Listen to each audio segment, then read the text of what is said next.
A chilling gasp rips through the air. Then desperate screams for help erupt as the very ground beneath them begins to crumble. More terrified screams pierce the chaos, punctuated by a thunderous crash. Pure panic explodes as a colossal monster materializes, towering over terrified, fleeing civilians. Their desperate screams confirm the nightmare: a monster has appeared. And just like that, in a single, horrifying day, the world was irrevocably changed. A primal, guttural roar rips through the air, showcasing the sheer, terrifying scale of this creature's raw power. Monsters didn't just appear in one place, they erupted across the entire world. A colossal, ominous presence now looms over the cities, a rumbling, world-ending threat that signals the dawn of a new, terrifying era. Just when humanity thought it couldn't get any worse, alongside the monstrous invasion, something else, something utterly baffling, just appeared. The world was already reeling, and now this? Even as they saw countless children caught in the chaos, a chilling truth emerged: the monsters were just the beginning. Something far more sinister was at play. In just 1 week, governments worldwide imploded, abandoning their people to the monstrous hordes, and anyone who tried to flee. They were trapped, their escape routes cut off. How could humanity ever recover from this brutal, unfair, and utterly undeserved cataclysm? And then, rising from the ashes of civilization, a monstrous, dark tower, glowing with an eerie purple light, stood as a chilling beacon of humanity's new nightmare. This wasn't just any tower, this was humanity's first terrifying face-off with the tutorial tower, a moment that would redefine everything. And get this, at random, horrifying intervals, this tower started snatching people from all over the world, their terrified cries swallowed by the void. Each time, a blinding burst of blue energy erupted, a terrifying display of the tower's unstoppable, otherworldly might. A desperate cry rips through the void as someone is violently pulled into a merciless selection, an able test that doesn't care about physical limits. People are being dragged into it by force, their screams echoing in the sudden, terrifying abduction. They stare up, utterly powerless as the world changes around them. This brutal selection spares no one, pushing them beyond their breaking point. But from the mere 20% who make it out alive, Hyun-Yu Kim and others stand ready, forged into powerful hunters. They've gained incredible special abilities, becoming the last hope for all humanity. And it all leads back to that monstrous, enigmatic tutorial tower. It stands there, a towering, silent threat, dominating the very skyline. 12 years.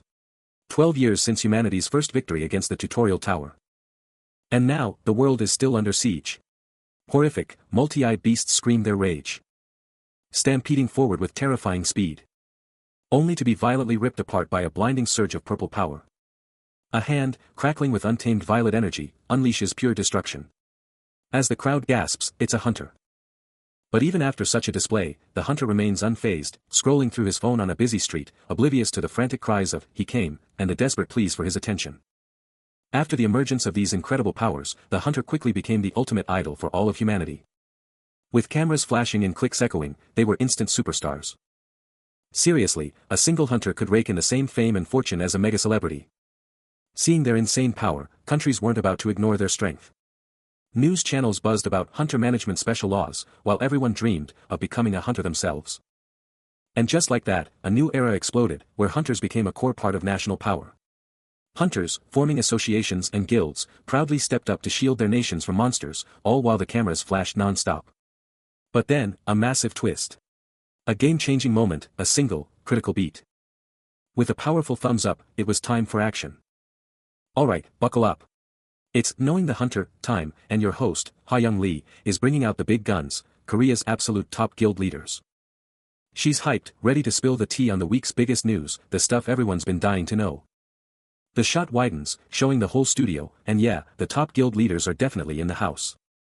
One of the big shots gives a quick hello, and Ha-Young Lee flashes a smile, asking everyone to keep tuning in.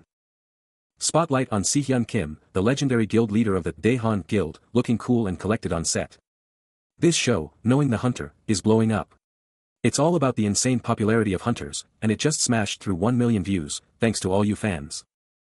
The screen flashes with the show's title, Knowing the Hunter, and this week's hot topic, this week's monster. Ha-Young Lee, tablet in hand, drops a bombshell, hinting that a brand new hunter might just be making waves. Then, she turns to her guests with a loaded question, asking if this fresh face could be from the Daehan Guild itself. Ha-Young Lee is on fire, grilling the guild leader about this mysterious new hunter. Is he really not connected to the Daehan Guild, especially with all the hype building up? She keeps pushing, speculating if this is all a calculated move to keep the public guessing, or maybe even to dodge some serious heat. Si-hyun Kim just flashes a knowing grin, totally unfazed by her intense questions, playing it cool as ever. But Ha-young Lee isn't letting up, pivoting to demand answers about this hunter's real identity and their mysterious link to the tower. Si-hyun Kim finally spills some tea, revealing this hunter is a total pioneer, a tower-clearing machine who keeps their identity locked down. He's not in it for the glory, but for the insane loot from dominating that tower. Ha-young Lee's eyes light up, totally getting the scoop on this mysterious tower conqueror. Si-hyun Kim just gives a curt nod, keeping his cards close to his chest. Meanwhile, the scene cuts to a shadowy, massive cavern, revealing the epic entrance to the tower itself, the very place where this hunter unleashes their insane power. The interview drops a bombshell. There's a 5-year limit on using the same hunter, but the one who cleared the tower 5 years ago is still out there, active. The bombshell drops, the first floor of the tower has been cleared 100 times in just 1 year, and the reaction is pure shock. A boof sound emphasizes the point, this guy's gotta be super powerful, and get this, he doesn't even take rewards. Boom. The scene cuts to the tower, where a knight gets absolutely rocked by an invisible force, a massive quagwagwang explosion ripping through the air. A desperate cry cuts through the noise, how can we even fight this, as the relentless attack just keeps coming, over and over. People are screaming for help, yelling about being dragged into this mess, begging for someone to save them from the total chaos. A horrified face screams, how is this a tutorial, as the chilling realization hits, they're all going to die. But then, a massive quack explodes as Hyun-Yu Kim, a blur of motion, smashes a shadowy monster with a brutal Huyuke impact. He's moving like a flash, purple energy just exploding off him. Then his feet just slam down, kicking up dust as he stops on a dime. His eyes just lock on, glowing with that insane focus. Then, boom, a system message pops up, Tutorial Floor 100, Final Test Monster. And just like that, the top half of this massive, fiery demon starts to appear. Its whole lower half just follows, absolutely engulfed in a blazing aura. Balok, the monster, fully manifests with a terrifying roar. He's thinking, alright, I'm gonna have to go beyond my limits to take this thing down. Balok's fiery head just looms, those red eyes burning with pure malice. He's already calculating, muttering, I'm going to have to climb above A. But outside, Saik is freaking out, what the hell is that advanced player or something? How is he clearing the 100th floor? And someone else chimes in, our 960 Yun guild has 300 hunters, and we're a 3 minimum. Even then, you'd lose 9 out of 10 times trying to get that far. Fingers flying across the keyboard, he's in the zone, that clicks a symphony of focus. He muses, an S-rank hunter could probably blow up a whole mountain with their raw power. As a B-rank hunter, he flashes back 2 years, to when he saw the guild master absolutely dominate a dungeon, their virtual rooms practically merging. That insane move. Totally great and, a skill ripped straight from a Korean game. He flashes to his own grind, like that time on the 73rd floor when 3 savage werewolves popped up, but he just charged in solo and crushed them. Elsewhere, someone else, glued to their phone, totally agrees, they saw that guild master in action too, and that guy is definitely not human. The observer keeps going, thinking back to their own dungeon dive a year ago, and how the guild master is just on another level, a true advanced player. As if on cue, Hyun-Yu Kim explodes into action, unleashing a devastating, blue flame-infused high kick. That kick is so insane, it literally warps the air around him, creating a vacuum on the 10th floor. Seriously, how is that even possible? The impact hits with an earth-shattering crack. Hyun-Yu Kim explodes into action, launching a devastating aerial kick, leaving a blazing trail of crimson energy. His foot slams into Balok, a crimson aura erupting around him as the monster lets out a furious, echoing roar. The beast groans, still staggering from the hit, its colossal body momentarily swallowed by a dust cloud. But before Balok can even think of recovering, Hyun-Yu Kim is already there, smashing another brutal hit with a hand blazing crimson. With the monster down, his eyes blaze with an eerie red glow as he flashes a manic grin, mocking his foe, who's a real man. It's me, I'm a foo man. He stares down with pure contempt, his voice dripping with icy scorn, how foo Foo it. A wild, unhinged laugh bursts from him as he shouts, I'm a 12 out of 10 points man. Then, a system message pops up, confirming that Balok subjugatayan. Blood explodes across the scene, as the ultimate system notification blares, Balok subjugatayan completed last blow. After unleashing the ultimate slipper stampin' to finish the job, Hyun-Yu Kim just stands there, absolutely silent, watching Balok smoking, defeated form. The monster is done for. Then, a soft "hoo" escapes him, a clear sign that the intense battle is finally over, and he can breathe again. In the last 10 years, the tutorial towers have been getting cleared faster and faster. Why? Because the content is always the same. Hunters have been piling up knowledge, making it easier to take down even the most monstrous of foes.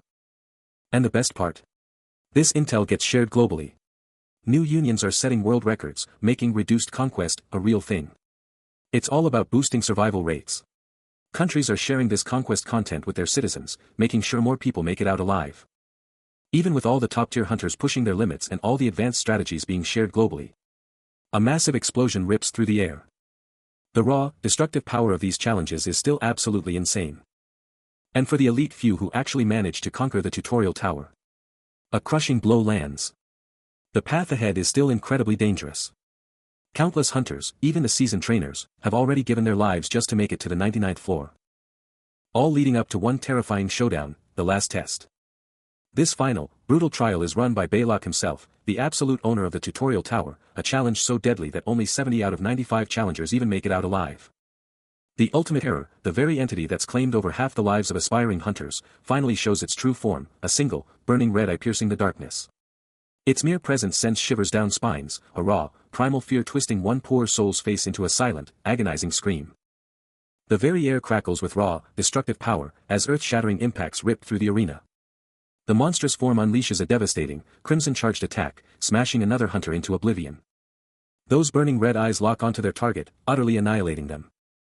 Through the chaos and the crumbling ruins, Hyun-Yu Kim makes his move, landing silently amidst the rubble. Just a few feet away, another armored hunter is already broken, cowering in absolute, soul-crushing fear. Hyun-Yu Kim surveys the carnage, the sheer devastation, and his eyes blaze with unyielding determination.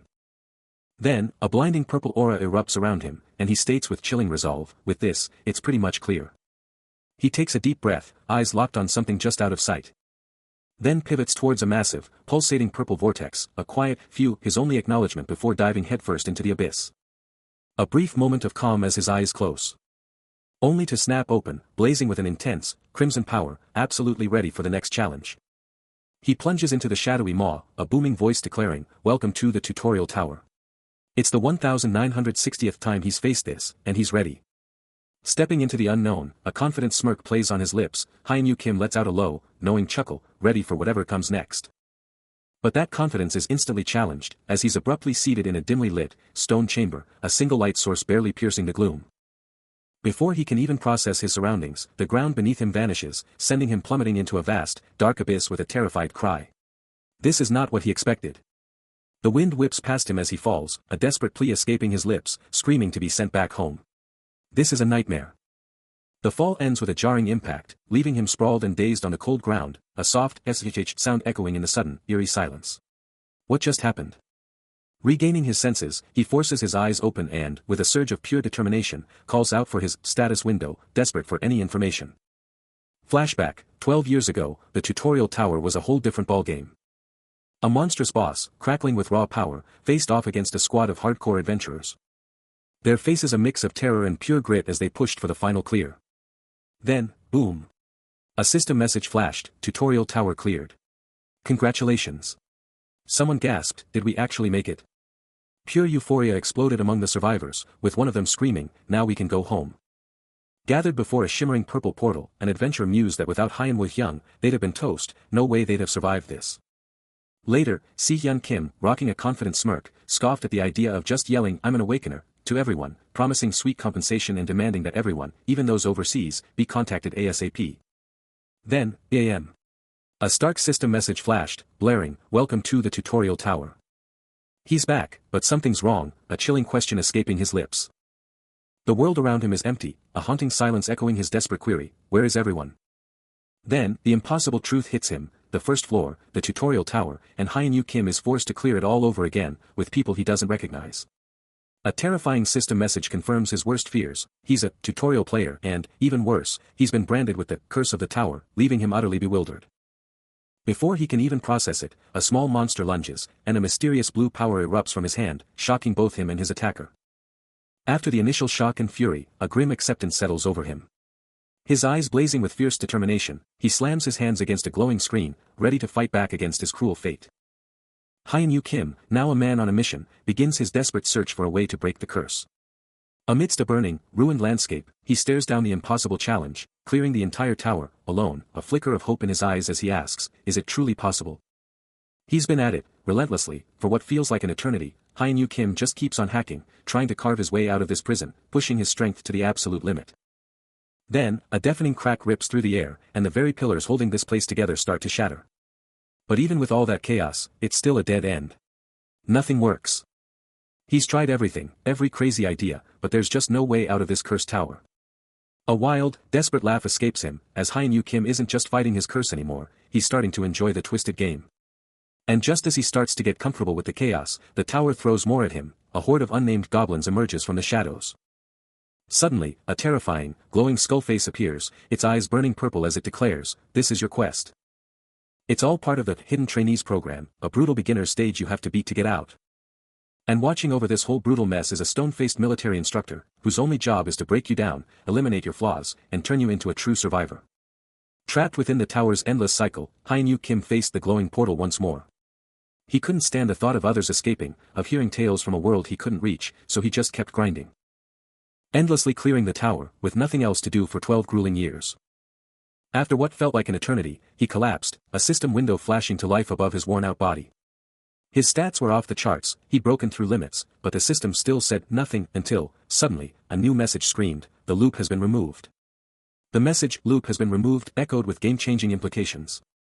He shot upright, eyes wide, a single, shocked word escaping his lips.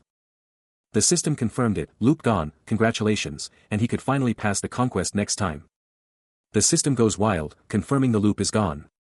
A message explodes before Hyun-Yu Kim, screaming that he's finally ready for the next stage, conquest. His eyes, now burning with an electric blue glow, mirror the insane shift in his entire world. All around him, the tutorial tower itself starts to shatter, collapsing into dust with an ear-splitting scream.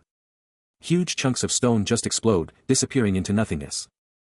A raw, primal scream tears from his throat, a mix of pure shock and insane hype. He plunges through the collapsing floor, crashing down amidst the swirling chaos, a wild, triumphant grin plastered on his face. The final pieces of the tower explode with a deafening crash, revealing a blinding, glowing path that screams for him to enter. It's go time. The path stretches out, an infinite, glowing highway before him, a tunnel of pure light leading straight into the unknown.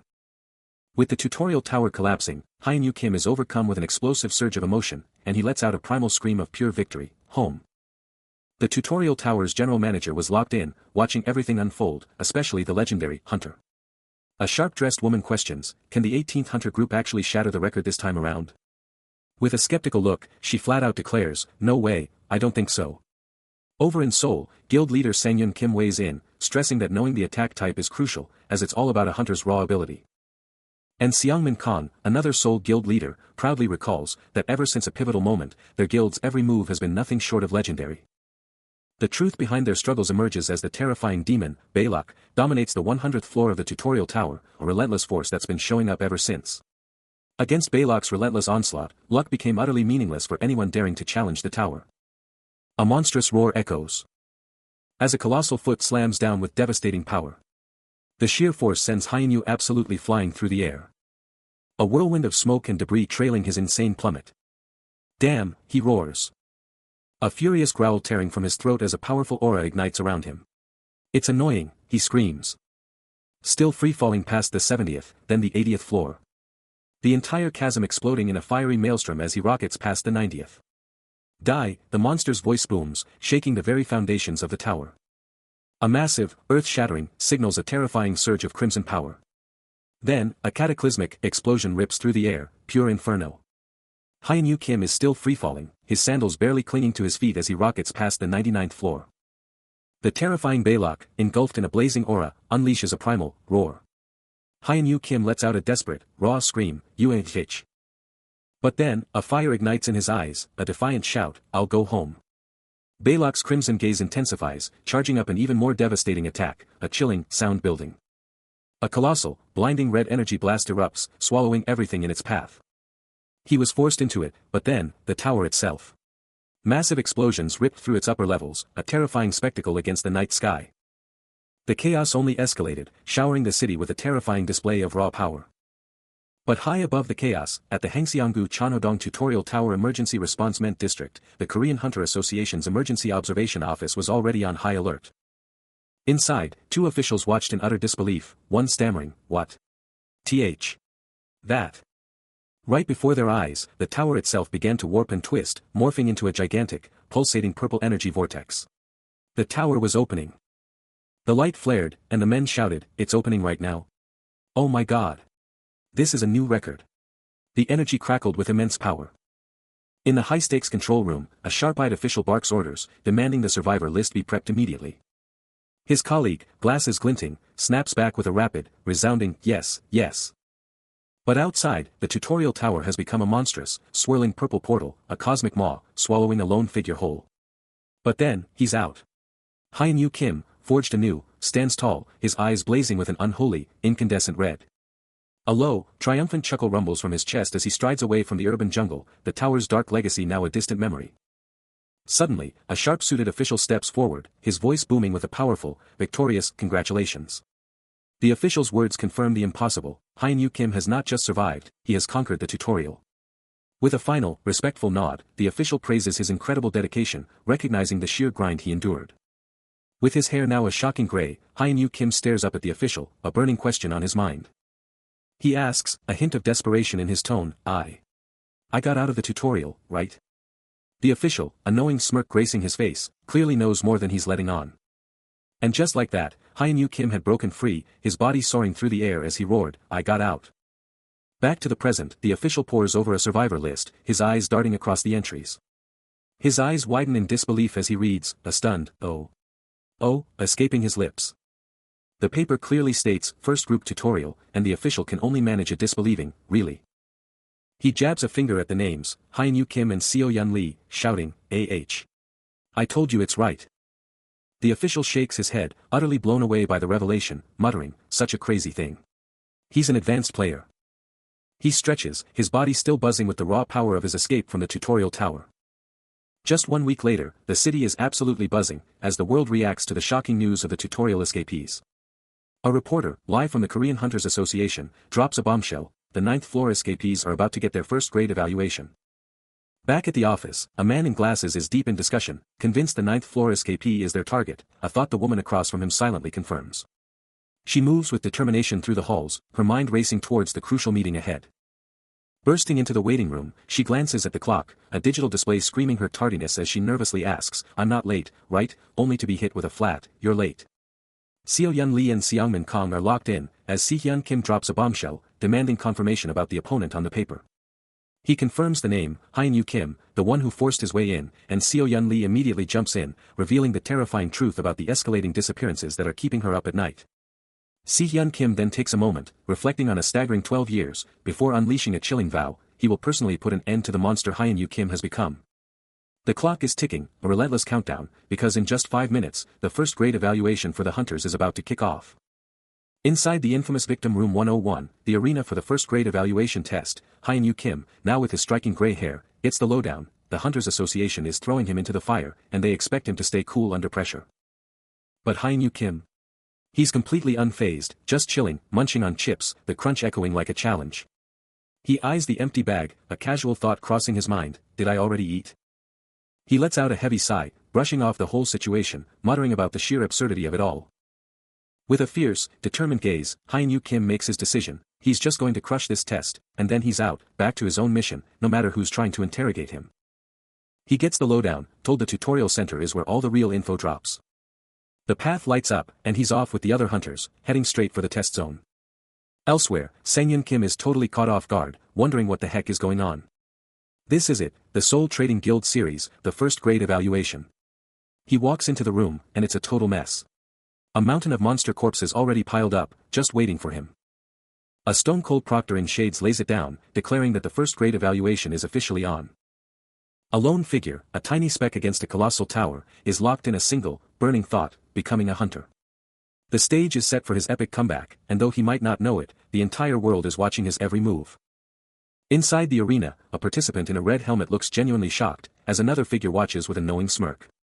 A sharp-dressed man in shades can't help but let a smirk creep onto his face, his thoughts hidden behind the dark glass. Si-Hyun Kim, watching the entire spectacle, feels zero nerves, he's just hyped to see what these guys have really learned and earned. He's ready to witness the fruits of their labor, especially after risking their lives in a tutorial tower. And there, among the hopefuls, Hyun-Yu Kim stands, a fierce determination etched on his face, absolutely ready to crush whatever comes next. The next challenge looms, and a sharp-suited figure cuts straight to the chase, declaring, he's about to drop them into their first exam. A sleek device flashes to life, its start button practically begging to be pressed. Meanwhile, a squad of hopefuls, geared up in their protective red, brace themselves for the unknown. The sharp-suited man elaborates, detailing the brutal gauntlet of challenges awaiting any aspiring hunter, leaving no doubt about the trials ahead. Striding through a shadowy passage, he hints at the immediate, terrifying reality of one such trial. A deep, metallic groan reverberates. As an immense, luminous labyrinth springs into existence, ready to swallow them whole. This is it, the maze. A chilling smirk plays on his lips as he clarifies this is just a move-in notification, urging them to unleash every ounce of their power. The examiner's voice booms, demanding everyone unleash their full power to conquer the maze and find the exit on the other side. Then, with a final declaration, the exam is set to explode into action in just 30 seconds, a digital countdown flashing ominously. The clock is ticking, only 25 seconds left. Armored warriors stand poised, spears at the ready, the countdown hitting 20 seconds. A warrior's face, etched with fierce resolve, stares down the final 15 seconds. A white-knuckled grip on a spear shaft, the final 10 seconds screaming past. And then, the electrifying command, start of the exam. The moment the signal drops, the armored figures explode into a charging blur. Armored boots thunder against the ground, propelling them headlong into the maze's depths. High above the fray, Hyeon-Yu's uncle observes the armored figures, impressed by their sheer discipline. A knowing smirk crosses his face as he sizes them up, instantly recognizing them as top-tier, first-grade exam passers. He confirms over the phone that the sheer volume of first-grade passers is unprecedented, reaching guild leader levels, as Hyeon-Yu glances up, a silent acknowledgement passing between them. A subtle change in his uncle's demeanor catches his attention, making him question the sudden shift. Back in the maze, Hyeon-Yu grapples with his own daunting task, muttering to himself about just needing to find the exit. His uncle, still observing, falls into a thoughtful silence, a low hum indicating his deep consideration. Hyeon-Yu's image is starkly reflected in his uncle's shades, who silently wonders about the boy's true potential. Hyeon-Yu, staring at the ground, confesses his deep-seated uncertainty, doubting if he can even manage the most basic objective. A frustrated sigh bursts from him, the sheer impossibility of the task crushing his spirit. He's battling his own mind, asking if this crippling self-doubt is really the mindset of a true newcomer ready to conquer the exam. Back in the observation room, Sang-Yeon Kim admits the exam is tough, but Seongmin Kong fires back, saying it's all about how the participants tackle it. Hyeon-Yu's eyes lock onto a single spot in the labyrinth, his mind racing with the sheer impossibility of this simple task. Si-Hyun Kim, ever the cool observer, sneers, asking if anyone even takes this exam seriously, his tone dripping with pure contempt. He keeps going, writing off the participants as nothing but cannon fodder, just waiting to be eliminated. His shadowy companion just calls him arrogant, a title he wears like a badge of honor. And then, the companion adds, very brave, leaving us to wonder what kind of bravery they're talking about. Back to the maze, Seo-Yun Lee is just trying to figure out how anyone finds the exit, while Hyeon-Yu, despite his crushing doubts, steels himself to give it everything he's got. A harsh memory hits, a voice blasting someone for just spewing nonsense in an interview. Facing down a massive, dark structure, a challenging question screams in his head, why are you scared? Back to the present, a sharp-dressed man throws out a challenge to Hyeon-Yu, dropping the number, 1,000,001. Si-Hyun Kim just watches, his face giving nothing away. Hyeon-Yu stares down, his mind racing with self-doubt. He knows if he can't even find his way out of this cave, he's basically a total failure as a hunter already. The other guy's voice snaps him back, a casual taunt, hey. Sure. Don't you dare change your mind later. With a determined step, Hyeon-Yu starts moving towards that intimidating structure. His resolve solidifies, declaring he'll find the cave exit himself and conquer those 1,000,001 questions. A soft, white-blue glow sparks from his hand, and he hypes himself up. To get into the guild, he has to be able to do this, with the entire cosmos watching. With a surge of purpose, he charges ahead, knowing full well that the real challenge has just started. He's channeling it, the power surging through him feels absolutely insane. His eyes are locked onto that unyielding surface. And with a decisive move, he plants his foot, ready to unleash hell. He slams into it, a devastating blow that shatters the ground, sending debris flying everywhere, with a faint blue glow at the epicenter. From afar, Si-Hyun is watching this insane power display, totally baffled by what Hyeon-Yu is even doing. He's like, is my little bro seriously going for the wall? Meanwhile, Hyeon-Yu is just deep in his own head. He looks up, eyes blazing with pure determination, ready to go again. Then, another power surge, a blinding blue-white explosion from his next hit, just demolishing more of that wall. But the sheer power, or maybe the wall fighting back, sends him flying, crashing hard onto the ground in a cloud of dust. In a blur of motion, Hyeon-yu throws a glowing punch, the air screaming around his fist. The hit lands with an earth-shattering crash, blinding blue-white energy exploding outwards. A second concussive wave rips through the air, the raw power of his strike blinding everything in a flash. Dust and glowing debris explode from the impact, a clear sign of the insane power he's throwing down. But he's not done. He slams another glowing fist home, the impact ripping through the air with a thunderous crash. The massive structure, looming over him, is finally starting to crack under the pressure. Dust and glowing fragments erupt again, as a deep, ominous rumble shakes the very foundations of the wall. The relentless assault culminates in a colossal impact, sending shockwaves everywhere and making the entire structure visibly shudder. Even the ground beneath his feet cracks and groans, barely holding up against the sheer, overwhelming power of his attacks. Amidst the rising dust and debris, Hyeon-yu stands, reflecting on the immense power he's just unleashed, a force that could be considered one of the best on the planet.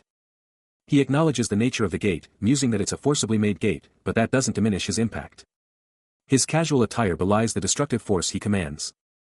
While elsewhere, the public reacts to the news of the gate, some in disbelief, wondering if it's the one from the news, others fearing for the hunter's life, and one even mocking his self-referential speech.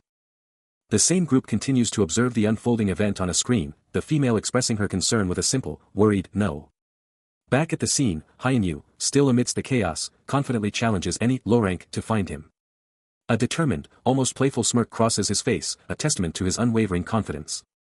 The structure he attacked continues to crumble, a stark visual of his overwhelming power. A voice echoes with a hint of disbelief, questioning if anyone would actually have the audacity to demand compensation after all that went down. But a sharp voice cuts through, reminding a stoic man in shades that he should be on the recovery squad, not standing around. But a smirk plays on the lips of another man, his blue-green hair contrasting with eyes that burn with a faint red glow, as he fires back, demanding to know what if he only wants to join that server, then snaps at Dex to finally read the manual. Just 20 hours before the Hunter Mode activation test, we find ourselves at a sleek, modern building. Inside, the buzz is real as an office worker asks, Kangsung's SSI, are those wild rumors about the new player actually true? His colleague drops a casual, yes, and then he leans in, seriously, aren't you hyped for this month's performance? Oh, wait, is it because of all the buzz about the new player? He confirms, yeah, but there's also this guy. He's the one who's been stirring up all the crazy rumors lately. Both their eyes go wide as he dramatically points, there he is. Right there. This person. His colleague, clearly confused, asks, wait, he's a hunter, right? Not a player. The man throws his hands up, I mean, he's a hunter, but he's also a player. It's seriously mind-bending. And the man at the center of all this wild speculation is none other than Kang Hyun-lee. He once had a dream, a burning desire to become a star. But now, his grip is iron on a sword's hilt, a fierce purple energy already pulsing from its edge. His eyes, sharp and focused, betray a past where he was gifted with talent, beauty, and pure, unadulterated luck. Then, with a lightning-fast, brutal strike, Kang Hyun-lee absolutely skewers the grotesque monster with his pulsing purple blade. Panic erupts as others shriek in terror, desperately scrambling away from the nightmarish beast. And so, his brutal journey pushes onward. The monster lets out a guttural roar of pure pain and rage, its glowing eyes locked onto the one who dared to strike it. But even with death staring him down, he pushed through, overcoming the danger by risking everything he had. A monstrous entity, crackling with raw purple energy, unleashes a terrifying roar, ready to dominate. This was the territory of Kang Hyun-lee, a kendo master with a legendary track record of national competition wins. And he stood on a high ledge, boldly proclaiming to the creature below, I'm the master of this place. He thought, if he could just make a name for himself with this debut, the path to glory would be wide open. A confident, almost cocky grin spread across his face. But then a sudden thought hit him, making him wonder, is that really what I thought? Before the monster could even flinch, a devastating blow connected with a bone-jarring crack, sending the beast violently recoiling as crimson energy exploded from the point of impact. The sheer, unbridled power of the strike causing the very rock around them to shatter and collapse. Kang Hyun-lee's face twists into a primal scream, his eyes blazing crimson as a furious red aura absolutely explodes around him. With a powerful thrust of his arm, he absolutely roars, sending the monster reeling back with a sharp, pained cry. Meanwhile, a figure in a slick red and black jacket is already thinking ahead, muttering about some ex-guy he's gotta meet. Then, just as suddenly, Kang Hyun-lee's aura shifts to a vibrant purple, his eyes blazing with the same power, as he lets out another earth-shattering declaration. His expression snaps from confusion to a determined scowl, promising a serious beatdown to whoever's next. A thought flashes through his mind, all about snatching that sweet reward, now bathed in his own powerful aura. The red-clad figure suddenly reacts to a call, exclaiming, "Fresh, my god, they're calling for me." Both men are now standing amidst the swirling smoke and debris of the aftermath, as an emergency notice blares out, ordering all participants back to the waiting rooms. The ground absolutely shakes with a final, earth-shattering crash. The evaluation test site press room is in chaos. A collective gasp erupts as someone screams about a monster, and alarms are going off like crazy. A sharp-faced man in glasses is totally losing it, demanding to know why MTC is hogging all the action and how he's supposed to report clearly if he can't even get in there. His frustration boils over, a desperate "why" echoing his helplessness. Elsewhere, a cool-headed guy with light blue hair is locked in on the action, his piercing blue eyes taking in every intense detail. An MTC official, eyes wide with wonder, proclaims, "It's the birth of a star," as everyone scrambles to the waiting rooms. The glasses-wearing man, now looking absolutely fierce, is all ears, his face set with grim resolve. In the waiting room, Hyun-Yu Kim is letting out a massive yawn, clearly wiped out from whatever just went down. Hyun-Yu Kim chills out while the glasses-wearing man hovers, asking if his ex-guy is actually showing up, and if it's true he's human, not some monster, because he couldn't get a good look. Hyun-Yu Kim, still geared up, can't help but ask the burning question, is this ex-guy really just another beast? Elsewhere, a sharp-eyed blonde man with an earring declares that it's far from over. Back at the staging area, the management committee drops the bomb, the evaluation test is officially kicking off, and the room instantly buzzes with nervous energy. Kang Hyun Lee, facing Hyun-Yu Kim, delivers a stark warning, with today's evaluation, he's about to be in deep trouble again, but Hyun-Yu Kim's inner voice screams with absolute certainty about the power he's perfected. The blonde man with the earring keeps pondering, wondering if this is truly an ex-guy or something far more sinister. Then, a monstrous, earth-shattering roar rips through the air, announcing an utterly terrifying arrival. And then, it's revealed, a grotesque, green-skinned nightmare with blazing red eyes and fangs like daggers, a living, breathing evaluation test, a brutal discipline for anyone foolish enough to face it. The evaluation test kicks off with a bang, as a torrent of purple lightning erupts around Kang Hyun Lee, his entire being engulfed in the sheer power he's unleashing. But hold up, this isn't just any monster, it's a virtual training construct, a mind-blowing fusion of hologram tech and simulation, built to absolutely push hunters to their breaking point. He's screaming, face twisted in pure effort as the purple energy goes absolutely wild, his magic blasting out with insane force. Yet, the power just keeps on flowing from his hand, a non-stop, destructive torrent.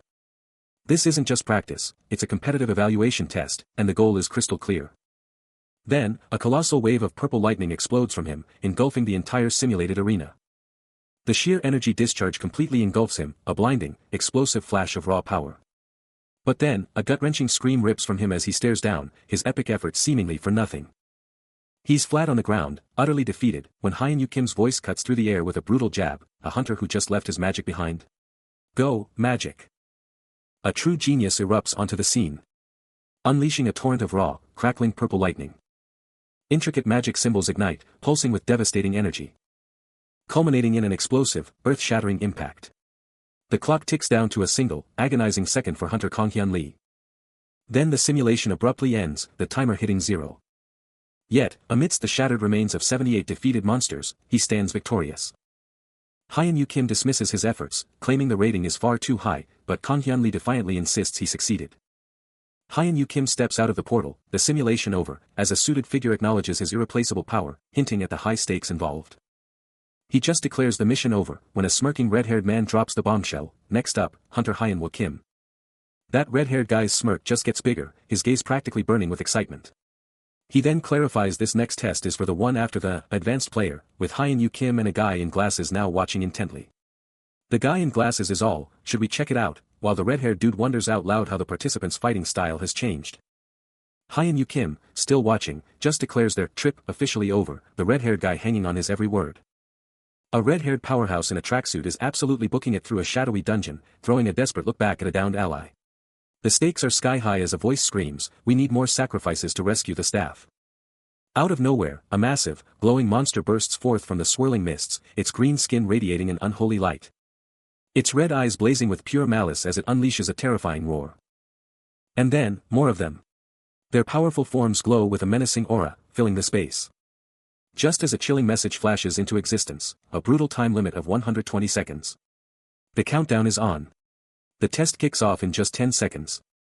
The digital timer relentlessly dropping to 9. While Hyun-Yu Kim, Si Hyun Kim, and Kang Hyun Lee brace themselves, watching those last 8 seconds tick away. The clock was ticking down, and a terrifying monster with blazing red eyes let out a primal growl. While Hyun-Yu Kim, Si-hyun Kim, and Kang-hyun Lee stood their ground among the other beasts in the hazy cavern, their gazes locked on the imminent start of the trial. Hyun-Yu Kim let out a quiet breath, his face a mask of intense focus and readiness. Next to him, Si-hyun Kim's eyes sharpened, his stare piercing as the last moment arrived. Then, an abrupt, heavy silence descended. Only to be instantly broken by a system alert. Test begins. Instantly, the monster was consumed by a blazing purple aura, its body surging with raw power. The identical, potent light surged around Hyun-Yu Kim's legs, pulling him into the heart of the challenge. He explodes into motion, a blur of raw power. Absolutely shredding through the shimmering barrier. His arm coiling with an insane, crackling purple energy. Back at HQ, the monitors are going wild. Did you just see that? One shouts, are you filming this properly? Suddenly, a massive three-headed beast unleashes a terrifying, earth-shattering roar. Its eyes burning crimson, the same purple power now surging through its monstrous form.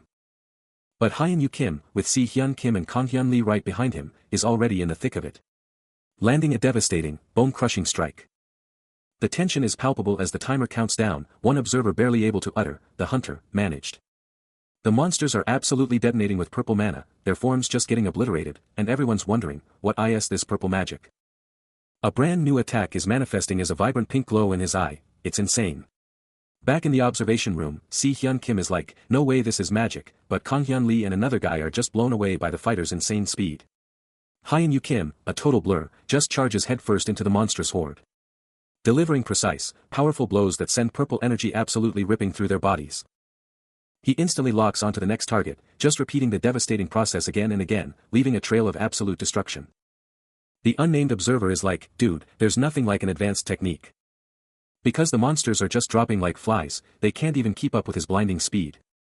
His face, absolutely blazing with a fierce red glow, shows pure, unwavering determination as he pushes past all limits. Even the strongest hunters couldn't keep up with that speed, Si-hyun Kim exclaims, and Kang-hyun Lee is right there with him, confessing he'd never seen anything like it on Earth. A soft blue glow surrounds Si-hyun Kim as he declares, he thought the same, but the test act rumors. Totally blown out of the water. But in reality, witnessing that raw power, he had utterly become a monster. The last second of the test just vanished. The digital clock screamed 0:01, then instantly flipped to midnight. A clear message flashed, announcing the grand finale, test ends.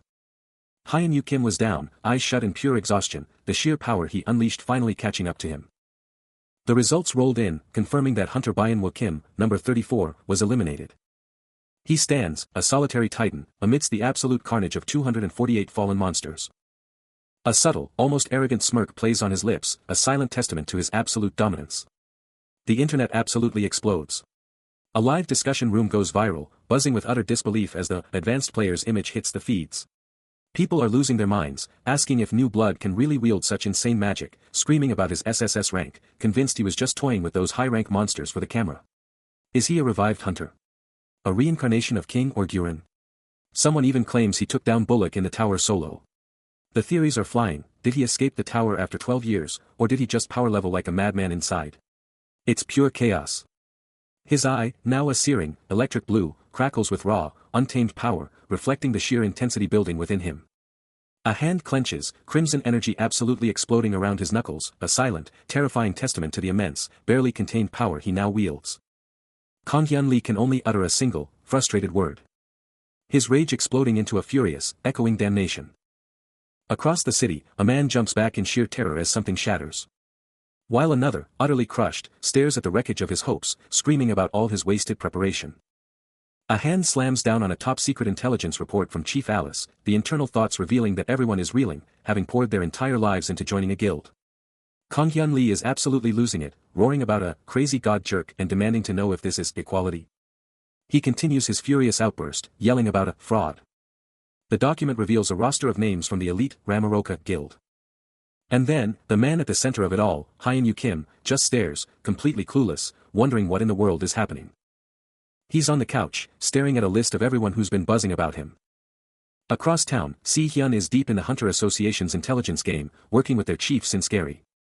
Alice, with a mysterious card in hand, drops a bombshell, he'll have to wait a full 12 hours for the intel. Back at his desk, Si-hyun reveals the Hunter Association's massive investment in guilds. but warns of the huge rewards for those who dare to threaten. Hyun Yu's eyes scan a document, realizing hunter guilds are already pouring resources into intelligence. He turns to Alice, asking about Hyun Woo Hyung, and she confirms his troubled vibe. Then, it hits him like a truck, a shocked gasp escapes him. As he demands to know if this intense intelligence operation is also the job of an intelligence chief for the Hunter Guild Association.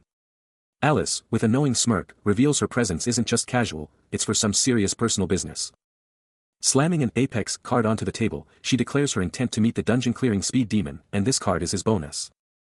Hyun Yu Kim's mind races, realizing the revised edition means public opinion is crucial, but the real game-changer is the Hunter Association's intelligence document he needs to see first. A jolt of pure shock hits him as he stares at the Hunter Association's intelligence document. The sheer volume of data, especially with an A-rank guild involved, is absolutely mind-blowing. Cool as ice, Alice simply asks for his reaction to the bombshell. Hyun Yu Kim's face hardens, the weight of the information settling in as he grapples with the sheer scale of it all. His eyes lock onto a single, jaw-dropping line in the document, a contract with a mind-boggling 10 billion won lump sum. Si-hyun Kim gets straight to the point, hitting Hyun Yu with a question about the massive 300 million won contract. Hyun Yu Kim's eyes narrow. As Si-hyun Kim keeps dropping bombs, questioning the one's sudden crash and then asking if the Korean dollar is actually getting stronger. But then, the twist. Si-hyun Kim reveals there's no crazy exchange rate, instead, the one's value has absolutely skyrocketed. Hyun Yu Kim checks his phone, and the numbers on the screen reveal the insane current value of his dream home. Si-hyun Kim casually mentions that the 300 million won property is stirring up some serious trouble. And Hyun Yu Kim's mind is blown as he shouts, 1.3 billion. Still processing the shock, Hyun Yu hears the mind-blowing number, his asset just skyrocketed to 10 billion won. Si-hyun lays it out, declaring Hyun Yu is the only one who can handle this property and unlock its full power. He then clarifies that if it's really 10 billion, Hyun Yu would naturally be on the hook for the massive taxes from the sale. Si-hyun reassures him, the distribution ratio is totally stacked in his favor. But then, he drops a bombshell, revealing a secret contract he forged with the Hunters Association's intel department. And how did he pull it off? All thanks to his personal connections. Hyun Yu's eyes practically pop out as he learns about the asset management official who's going to hand this over to him. Si-hyun, beaming with confidence, declares he's positive Hyun Yu can handle it, and Hyun Yu, with newfound resolve, promises his absolute best. A confident, determined grin spreads across Hyun Yu's face. I'm not about to be tied down by money, Si-hyun states, leaving Hyun Yu utterly baffled. His gaze sharpens, the conviction clear in his eyes. Because in this world, everything is a transaction, a constant give and take. But you're gonna be tied to money for the rest of your life, Si-hyun declares, looking down at Hyun Yu, who's just chilling with his snacks, still processing. A mountain of snack wrappers, the spoils of his chill life. Later, drifting off to sleep, a smirk plays on his face, dreaming of a life of pure comfort, free from all that hassle. His eye sparks with a subtle glow, a reflection of the intense desires burning within him, dreaming of everything he wants. The scene cuts to a new moment, Si-hyun now standing over him at a desk, delivering the same chilling line, you're gonna be tied to money for the rest of your life. Si-hyun's words hit different, a hard-hitting refusal that still rings in Hyun Yu's head.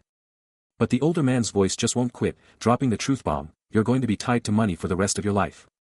Hyun Yu can't help but agree, muttering, yeah, I guess I'm stuck with money for life.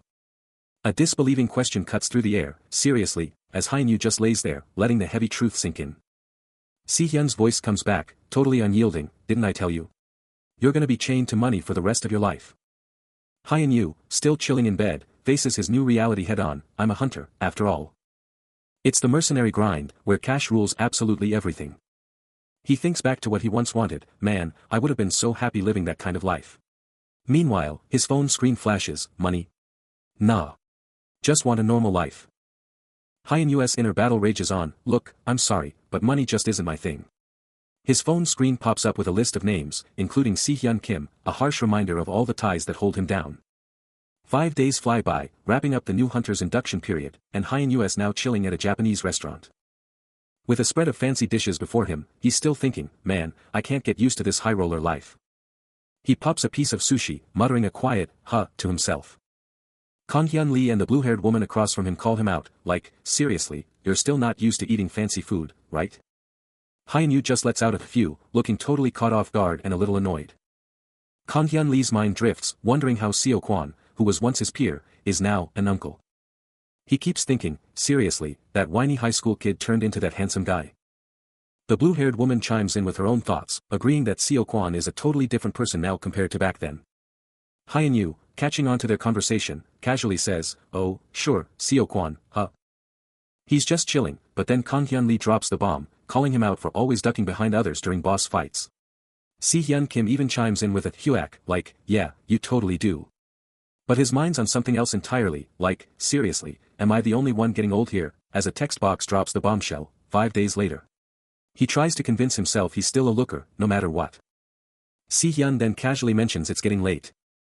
Which makes Kang Hyun turn to him and ask, "Dude, what's on your mind?" bringing up some lesson they had back in the day. Kang Hyun's words instantly trigger a flashback, a monstrous, green-skinned beast with fiery red eyes, its colossal body filling a rocky cavern. As he spills the tea about how Seo Kwan once snagged a healing potion from him, swearing he'd pay him back with some epic sashimi. Si Hyun can't help but crack up, remembering Seo Kwan and how she hooked him up with a new school uniform that was a perfect fit. And Kang Hyun jumps in, saying he's got a story about Hyun Yu too, wrapping it up by saying they're all doing pretty great, actually. Hyun Yu, who's been soaking in all their old tales, just pops out with a simple story. The past comes flooding back as Si Hyun and Kang Hyun reveal Hyun Yu's tower exploits actually made him a celebrity, with the whole world watching on TV. Hyun Yu's jaw drops, utterly stunned by the news. His eyes practically pop out, demanding to know which crazy incident they're talking about. Then it hits him like a truck, these epic tales are all about him. Kang Hyun keeps going, dropping the bombshell about the 9th floor monster, as a terrifying beast from Hyun Yu's past flashes before their eyes. He spills the details, the moment Hyun Yu almost bit the dust and chugged that healing potion, the memory still vivid. Hyun Yu's expression turns grim, as the infamous 9th floor monster incident gets rehashed yet again. Si Hyun jumps in, taking credit for some of the chaos, and Kang Hyun's mind is blown, realizing Si Hyun was also on the 9th floor. Hyun Yu lets out a massive groan, mentally screaming that he wasn't the only one there for all that drama. A massive dungeon boss, all green scales and terrifying fangs, is actually thinking about how it totally owned another boss, all while busting out some dance moves. But back in the real world, Si Hyun Kim and a dark-haired woman are absolutely stunned, their eyes practically popping out of their heads. Her jaw is practically on the floor, totally speechless at whatever just went down. Later, Hyun Yu Kim is absolutely chowing down on some sushi, looking totally content after what must have been a huge win. He's got a massive grin, practically shouting that he's finally out of the grind. With Si Hyun Kim and the dark-haired woman, plus a whole crew, Hyun Yu Kim is just soaking it all in, muttering that he never thought he'd get to feast on sushi like this ever again. Hyun Yu Kim is absolutely fuming, replaying a past battle in his mind, convinced that if he'd just seen that 10th floor monster for what it really was, he would have crushed it, no sweat. Later, at a celebratory feast with Si Hyun Kim, Kang Hyun Lee, and Alice, he's still hung up on it, admitting that their tales about the 10th floor monster totally messed with his head, making him question everything he thought he knew. A grim look crosses his face as he ponders the ultimate trap, being stuck as the person he used to be. He glances away, confessing he's actually thinking about his student days, which totally catches Alice off guard, making her blurt out a question. He nods, confirming it, even if the exact details are a bit fuzzy now. His mind flashes back to when he was a wizard, grinding through the brutal 10th and 20th floors of some ancient, glowing ruin. He vividly remembers one terrifying moment when a party member got left behind, and he could literally feel the ghostly presence of a lost soul. A deep, unsettling hum resonates, a chilling reminder of that haunting past. A terrifying monster, shrouded in darkness and radiating pure menace, towers over a younger Hyun Yu Kim, its blazing red eyes locked onto his very soul. The creature's voice booms, a chilling proposition to the seemingly helpless man, demanding to know if he truly desired to survive. Its skeletal face, lit by the sinister glow of its eyes, makes a chilling vow, offering to be his guide. A brutal impact echoes, and a bandaged arm snaps back, a stark reminder of the brutal struggle he endured. Back in the present, Hyun Yu Kim takes a casual sip, remembering how he brazenly bragged about his new fighting style to the monster, even putting on a show as its student. Kang Hyun Lee hangs on every word, muttering about how out of nowhere this whole tale is. Hyun Yu Kim presses on, detailing the classic trope where trapped protagonists in fiction achieve enlightenment and break free, and how he genuinely thought he could pull off the same feat. With Si Hyun Kim and Alice hanging on his every word, he finishes his thought, declaring he actually attempted the escape. If you couldn't even manage the most basic of tasks. The monster would sneer, its voice dripping with contempt, spill it. You can't even lift your hands first. Awa. You can't concentrate. It would continue to taunt, you can't even build a pillar with your mana. The creature's red eyes glowed with cruel amusement as it commanded, control your emotions. Concentrate. Focus your mana on the corner of your hand. Hyun Yu Kim would struggle, mana flaring erratically around him, his frustration boiling over as he cried out, how can I do it? I can't. I'm going to fail again. The monster's face would twist into a menacing grin. Your personality makes me want to kill you even more, you brat. Wouldn't that be fun? Reflecting on those harsh memories, Hyeon-yu's gaze sharpened, thinking, anyway, I thought that I wore a mask. I absolutely have to avoid that. Back in the present, seated around a table with Si-hyun, Kang-hyun, and Alice, Si-hyun asked, but how was the world outside for 12 years? The group waited for his answer. The door to his room seals shut, leaving him in a moment of quiet anticipation. As he lies on his bed, a glowing status window bursts into existence, revealing his incredible progress. His name, age, and gender are confirmed, but it's his abilities that truly shine. Mana, strength, stamina, and physical power have all skyrocketed, and the window triumphantly declares that the mask he was forced to wear for 12 long years has vanished. His gaze locks onto the number 24 foot on the screen, a burning resolve igniting within him. 12 years I've been gone, he declares, I refuse to wait until I'm 24. The status window flashes again, showcasing even more insane boosts to his mana and strength, but one line sparks a question: the loop has been removed. Then, with a powerful, resonant sound, the loop is finally shattered, and his eyes snap open, blazing with fierce determination. The system blazes with a triumphant message: tower cleared. But the real challenge awaits. 3 dungeon bosses stand between him and the next level. But wait, what's this? A target attack dungeon with cryptic locations like the Institute of Aduran and Forest Village pops up, just as a sharp knock cuts through the air, making him exclaim, what the hell? He pivots, his face a mask of cool indifference. A guard appears, delivering the news: some people who wanted to meet you have arrived. It seems like a scout from a famous guild. But Hyeon-yu Kim's answer is swift and decisive: I won't meet them. The guard, however, pushes back: that's why I had to call you even if you were busy. It may be uncomfortable, but please understand our position. He weighs his options, realizing that a flat-out refusal would only escalate into a persistent, drawn-out incident. With a sigh, he concedes, okay. Let's meet them once. Where are we going? The guard quickly directs him. They're in the waiting room on the first floor. The waiting room stands empty, awaiting their arrival. In a sleek, high-stakes meeting room, 2 elite guild reps, one blonde, one dark-haired, confront an unseen figure, demanding to know if they're the legendary hunter Hyeon-yu Kim. But from off-screen, Hyeon-yu Kim's defiant voice cuts through the tension, shutting them down immediately, stating he's already said no to joining any guild. Unfazed, the blonde, Kang-hyun Lee, just laughs it off, flashing his Byunggo Guild business card and introducing himself as the personnel chief. Hyeon-yu Kim finally appears, his gaze sharp and calculating, challenging their audacity before a sudden thought hits him like a truck.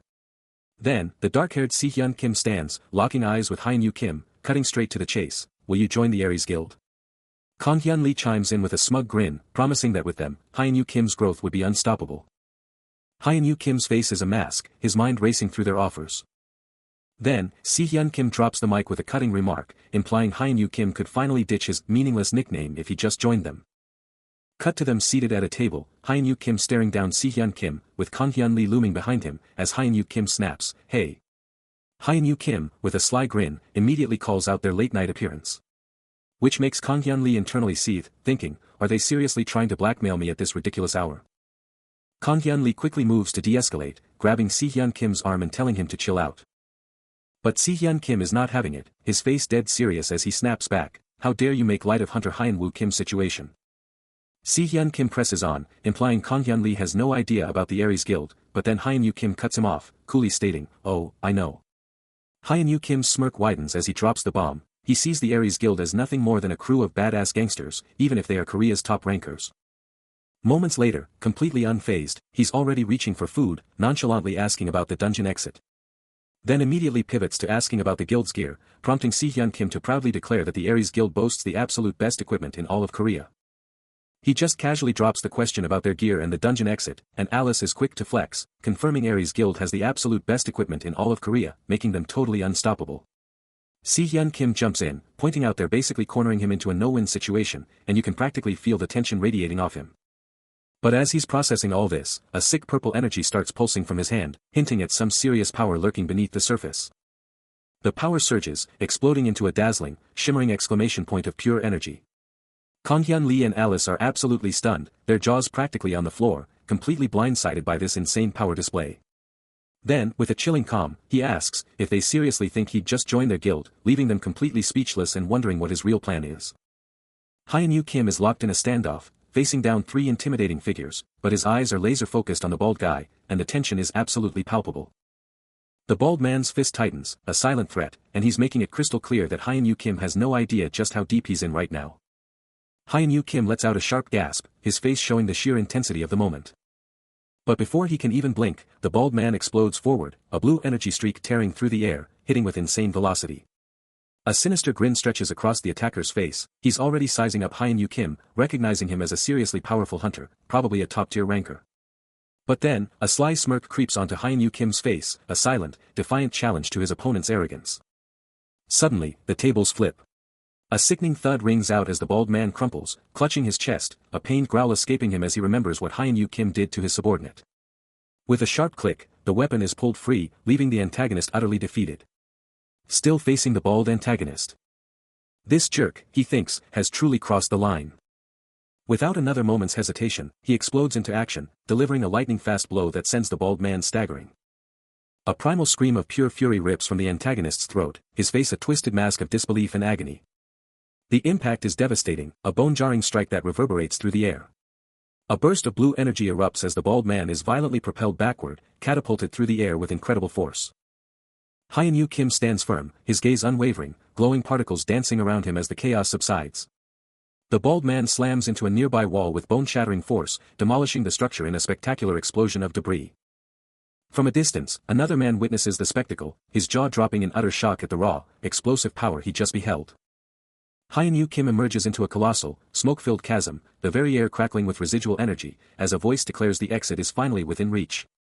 His battle-hardened hand, etched with scars, clenches. Transformed and ready, he now sports a sharp, olive-green track jacket, a pistol held with lethal precision, his eyes burning with unwavering focus.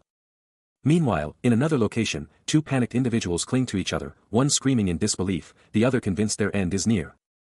A sharply dressed man coolly surveys the unfolding pandemonium, a low hum escaping his lips. A confident smirk spreads across his face as he taunts, "So, you think he's the strongest now, huh?" Suddenly, a torrent of crackling purple energy erupts around him, a raw, terrifying surge of power, as he declares, "Just wait until you witness my power." This overwhelming force is none other than the Athena Guild's power, amplified by the formidable armed guild. A hulking figure, radiating an intense purple aura, boldly declares his opponent's imminent defeat. His eyes blazing with the same raw power as he delivers his chilling ultimatum. But in a shocking turn of events, after a lightning-fast counter, the now defeated figure can only process one thought: it was supposed to go his way. He's sent flying, completely blindsided by the unexpected turn, his mind reeling, what just hit him? Lying motionless on the floor, two figures close in, one noting ominously, he's completely out. A casual foot nudges his head, a voice cutting through the silence, "Wake up." The man in the suit looms over him, his voice dripping with Then, in a brutal display of contempt, he grinds his foot into the defeated man's hand, a clear message of dominance. His eyes glowing with subtle power, the man in the suit coldly states, he's completely incapacitated. The fight was far from over, and the unnamed man let out a sharp, surprised gasp, his eyes blown wide as he took a hit. Then, a hand, absolutely crackling with vibrant purple energy, lashed out, and the unnamed man's mind screamed, "You shot." Si-Hyun's face was a mask of pure determination, his amber eyes blazing with an insane purple glow as his power went into overdrive. The purple energy absolutely exploded around him, a raw, untamed display of his incredible power. Later, as the city lights twinkled under the vast night sky, a new scene unfolded. Inside a sleek apartment, Kang-hyun Lee grilled. Kang-hyun just shook his head, muttering that those guys are totally hopeless. The Aries Guild. They're the absolute worst. Si-Hyun then voiced his own thoughts, they probably think I'm a total coward for not joining their ranks. Right? With a serious look, he finished, but that's not the real story. A sudden, electric buzz jolts Hyun-Yu, signaling an imminent, game-changing moment. A brutal flashback hits him, standing victorious over a bleeding foe, the chilling truth echoing, "Kill you, because in this maze, there are no exits." Back in the real world, a guy freaks out, yelling, "God, they're savage." But his friend just smirks, "Nah, what you did was way more savage." Hyun-Yu, deep in his own head, ponders the weight of a single question, "What do you think of just joining my guild?" The debate rages on, with Kang-hyun Lee pressing, "Hyun-Yu, I'm pretty sure you never said you weren't joining a guild." His buddy snaps, "I did." But Kang-hyun Lee shuts him down, "You didn't." Hyun-Yu, eyes blazing with resolve, states his case, "Something big just came up, and I have to do it." Suddenly, a holographic status window pops up, revealing his stats. Strength, stamina, physical power, magic power, agility, sense, luck, charm, skill, title, level, experience, gold, inventory, quest, shop, system, all locked at a mysterious 8+. What does it all mean? Then, a new quest drops, The Forgotten Savage. Objective, clear all monsters in a top-secret dungeon. Reward, The Forgotten Savage, title, and a chilling welcome to the Chaotic Tower. He's staring into the void, and the truth hits him like a truck, he's the only one who can save himself. No backup, no heroes coming to the rescue, it's all on him. The weight of his past failures, of everything he lost because he wasn't strong enough, crushes him, but also ignites a fire. He's wrestling with a dark thought, a chilling question, does he have what it takes to make them pay, to make them suffer just like he did? Meanwhile, chaos erupts. A frantic staff member, surrounded by a demolished office, screams in utter shock, demanding answers. A deafening crack rips through the silence. Hyun-Yu Kim has finally made it to the Institute of Anomalies, a massive, mysterious building practically glowing with an otherworldly aura. He stares up at the colossal structure, barely believing this is the legendary institute. Later, chilling with Si-hyun Kim, the guild leader is totally baffled by the location, demanding to know why it's there, and Hyun-Yu just casually drops that he's got business to handle. But Si-hyun isn't buying it, totally skeptical about him getting in, and lets out a frustrated "tch." He straight up calls out Hyun-Yu's confidence, asking if he thinks he can just waltz in, and reminds him that he's a hunter, not some random civilian. Hyun-Yu is absolutely flabbergasted, shouting, "That's absurd. What is the government even doing?" Si-hyun lays down the law, explaining that only high-ranking individuals can even get in, and casually mentions they've already got a hunter on the team, with Kang-hyun Lee chilling right there. He's all ears as Si-hyun lays down the law, the Institute of Anomalies isn't some free-for-all. It's locked down tighter than the tutorial tower, no randoms allowed. But a spark of suspicion ignites in his eyes, he's not buying that this whole mess is just some random fluke.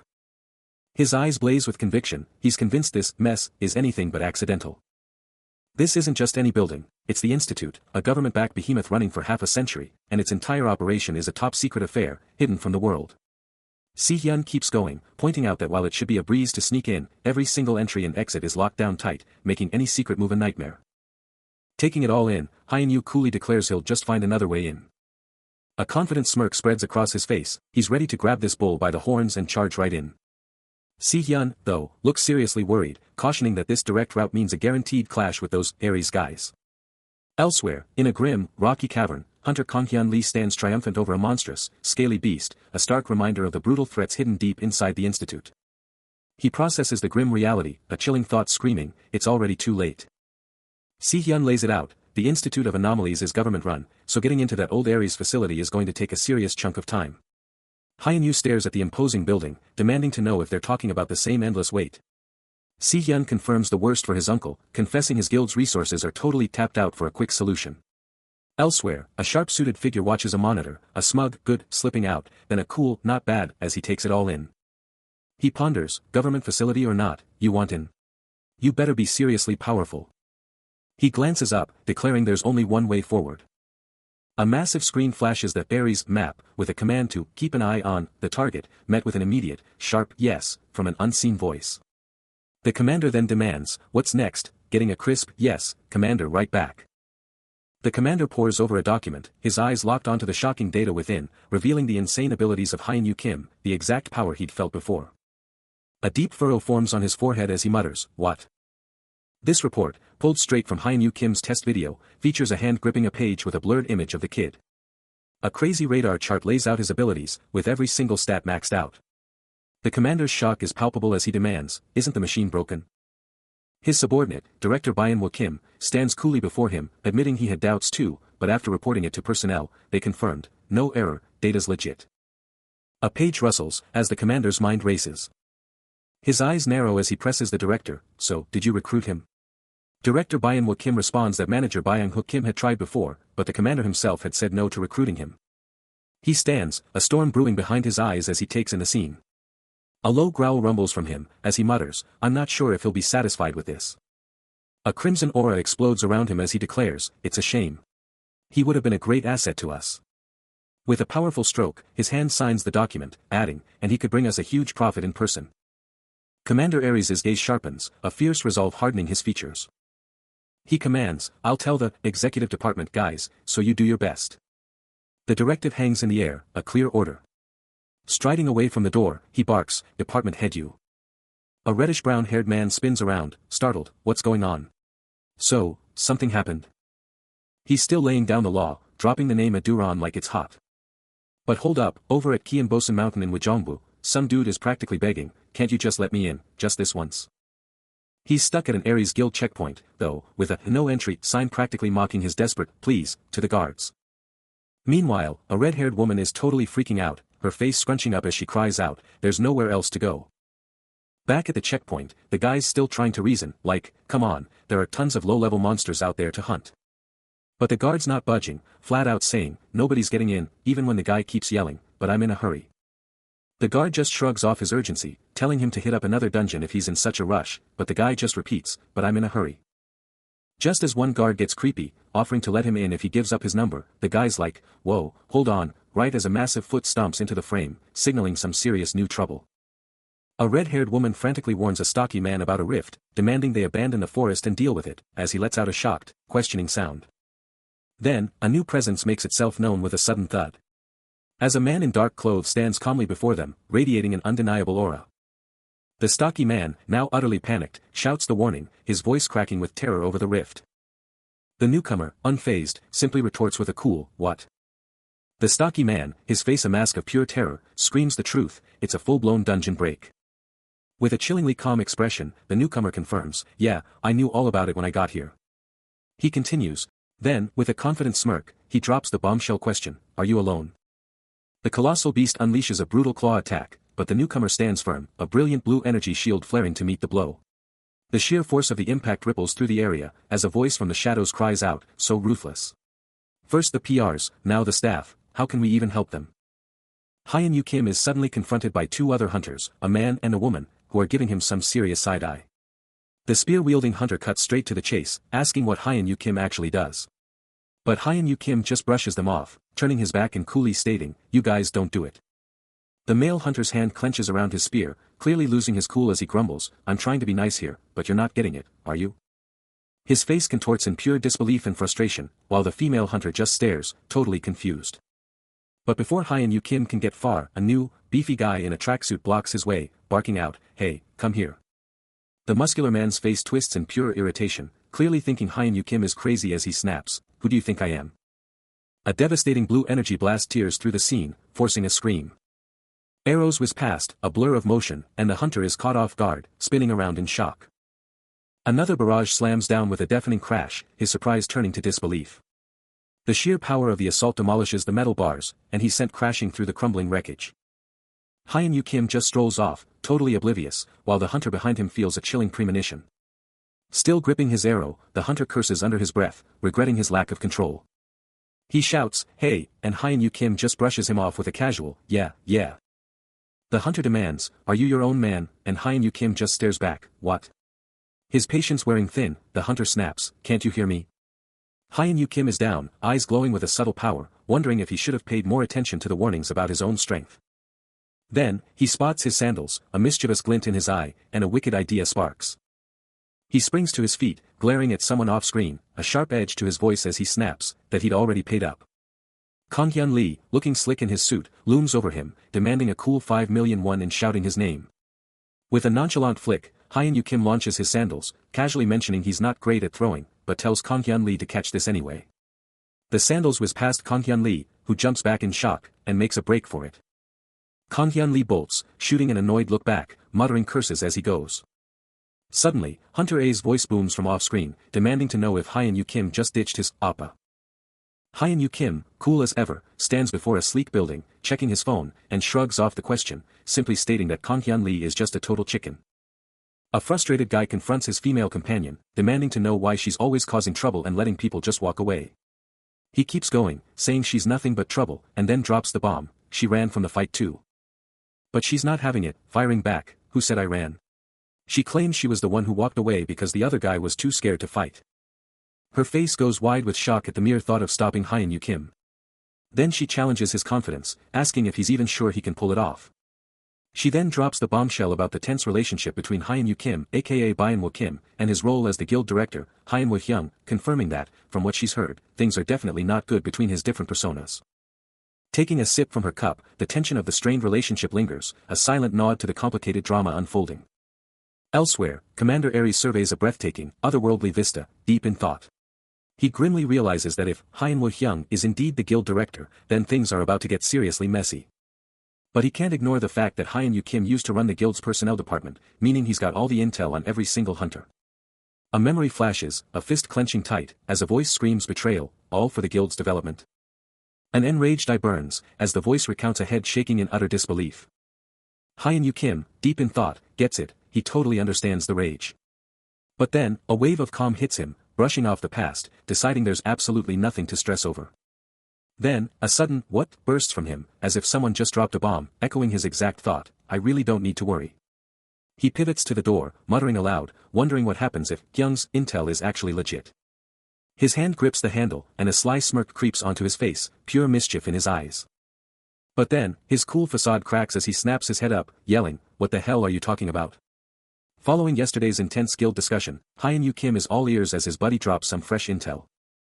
Admitting he'd caught wind of it too, but hadn't quite grasped the full scope of the situation. A deep, contemplative look settles on him, his eyes lost in thought as he processes everything. Elsewhere, a blue-haired woman's eyes go wide with shock, the bombshell news hitting her hard and fast. A chilling, deep chuckle rumbles through the oppressive gloom. In the heart of a pitch-black dungeon, the monster's fiery red eyes blaze through the shadows, its mind fixated on one burning query, where the heck is its research subject? Pure rage builds as it dawns on the monster that its current situation is halting its crucial work, it's absolutely ravenous for more subjects to feed its insatiable hunger for data. This beast, a C-rank dungeon boss, a hobgoblin of pure menace, looms over the jagged rocks, its grotesque green scales faintly glowing in the oppressive atmosphere. A final, sinister chuckle rips from its fanged jaws, a chilling omen of chaos to come. In a tense control room, Hyun-Yu Kim is locked onto a screen, as Min-ji Kim's reflection flashes, dropping the bombshell, the boss is here, just like we predicted. But deep in the dungeon, Hunter B is already geared up, blade in hand, as Commander Ares coolly states the obvious, the guild is officially in the game, no turning back. Back at HQ, Min-ji Kim's masked face is all business, a silent nod confirming she's ready for whatever comes next. Hunter B, eyes still fixed on the dungeon's depths, declares he's good to go. Commander Ares, with a sharp hand signal, gives the green light, let's move. Hunter B and his armored comrade brace themselves, knowing they need to go all out to take down this boss. Hyun-Yu Kim's gaze is fixed on the screen, a silent calculation running through his head. Min-ji Kim lets out a sharp gasp, her eyes snapping wide at a sudden development. Hyun-Yu Kim keeps his eyes glued to the action, as Commander Ares in the dungeon drops a final, intense order, reminding everyone what's at stake. An armored warrior is caught in an impossible loop, the exit forever taunting him from across a desolate chasm, a saga yet to unfold. Out of nowhere, a blur of motion lunges at Commander Ares, leaving him stunned and bewildered.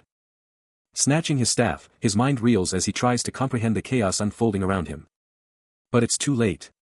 The floor collapses, sending him crashing through a deadly trap, the situation spiraling out of control. With the dust settled, Commander Ares stands with Si-hyun Kim, who delivers a final, impactful statement, proclaiming it over.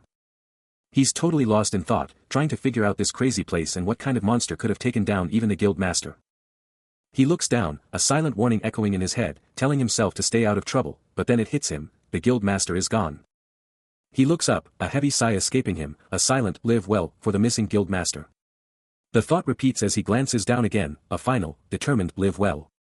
But his mind snaps back to the core mystery, this bizarre place and the monster that even the guild master couldn't handle. His eyes sharpen, the guild master's disappearance hitting him hard, a huge piece of the puzzle just gone. One last, resolute look up, and he repeats his silent wish for the guild master to be okay. Suddenly, somewhere else, a pink-haired girl screams in shock, her whole body blazing with a wild green aura as she desperately asks herself, where do I even look? He flashes back to the very first time he saw that guy, feeling the sheer power of his presence, how everyone just ate up every single word he said. Then, a chilling, low chuckle cuts through the air, and this freaky, goggled monster with a massive, toothy grin just pops up. The sheer shock of its arrival just rips through the atmosphere.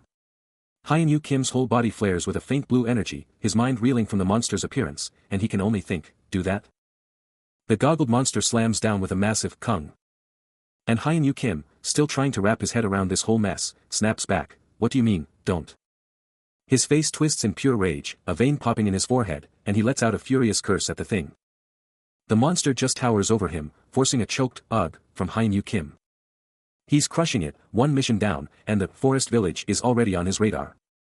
A smirk plays on his lips, he's not the only player in this game, and he knows it. But as he moves, whispers follow. Some remember the sheer, raw power he once unleashed, while others are already buzzing about the mysterious new face at the guild. He's made it to the cavern's edge, the exit a distant promise, and the thought hits him again, he's not the only one with these insane powers.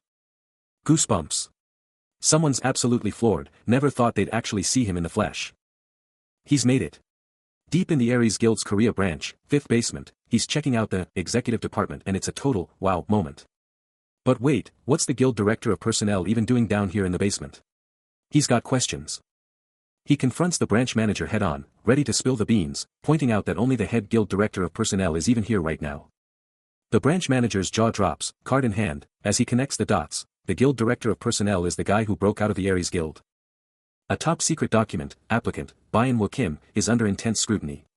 One voice demands, is this for real, while another quickly clarifies, nah, just a preliminary analysis, nothing set in stone yet. Commander Ares, cool as ice, shrugs off the worries. It's all handled, he declares, just a ticking clock until victory. But his subordinate isn't buying it, demanding to know why they should blindly trust this guy, especially after the branch manager got seriously messed up. Ares just smirks, doubling down on his trust. He handled it before, he insists, so he'll crush this too. Then, a chilling thought crosses his mind, the whispers about the guy who vanished through a portal, it's him. The very one they're talking about. The subordinate finally gets it, muttering about the honor being a huge deal, and Ares just nods, yeah, all thanks to that guy. Ares, a sly grin spreading across his face, calmly tells him to chill out. The guy's busy conquering China right now. He ponders how tough it would be to even lay a finger on him, deciding it's smarter to keep things quiet and avoid a full-blown war. Ares makes a subtle hand gesture, driving home the fact that with the guy busy in China, a direct fight is a no-go.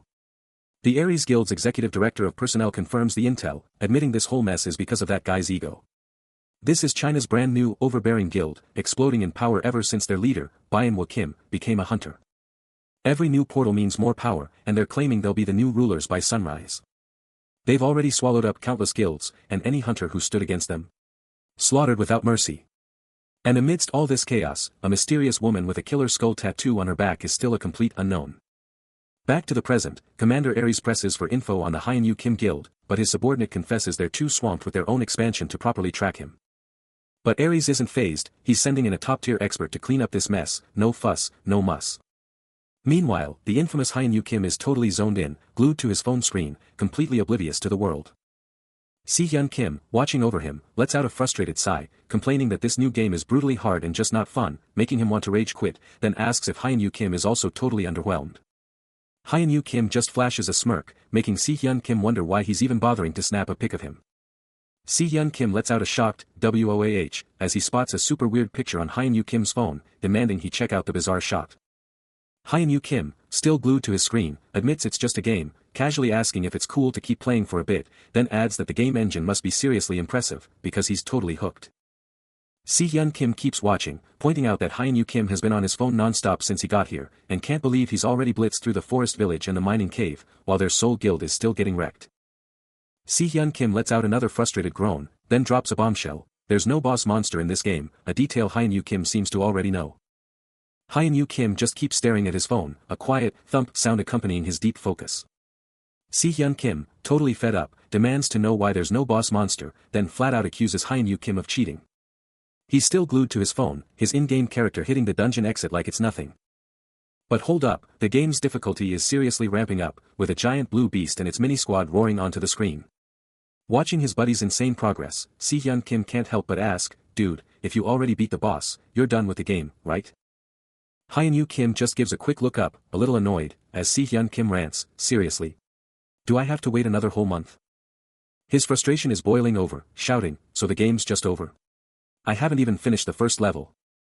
But Hyunwoo Kim, still glued to his screen, just casually says, nah, not yet. Gotta do more. Apparently, you need to beat the dungeon to even get a hunter license. A sly grin spreads across his face as he drops another bomb, oh, and you get paid too.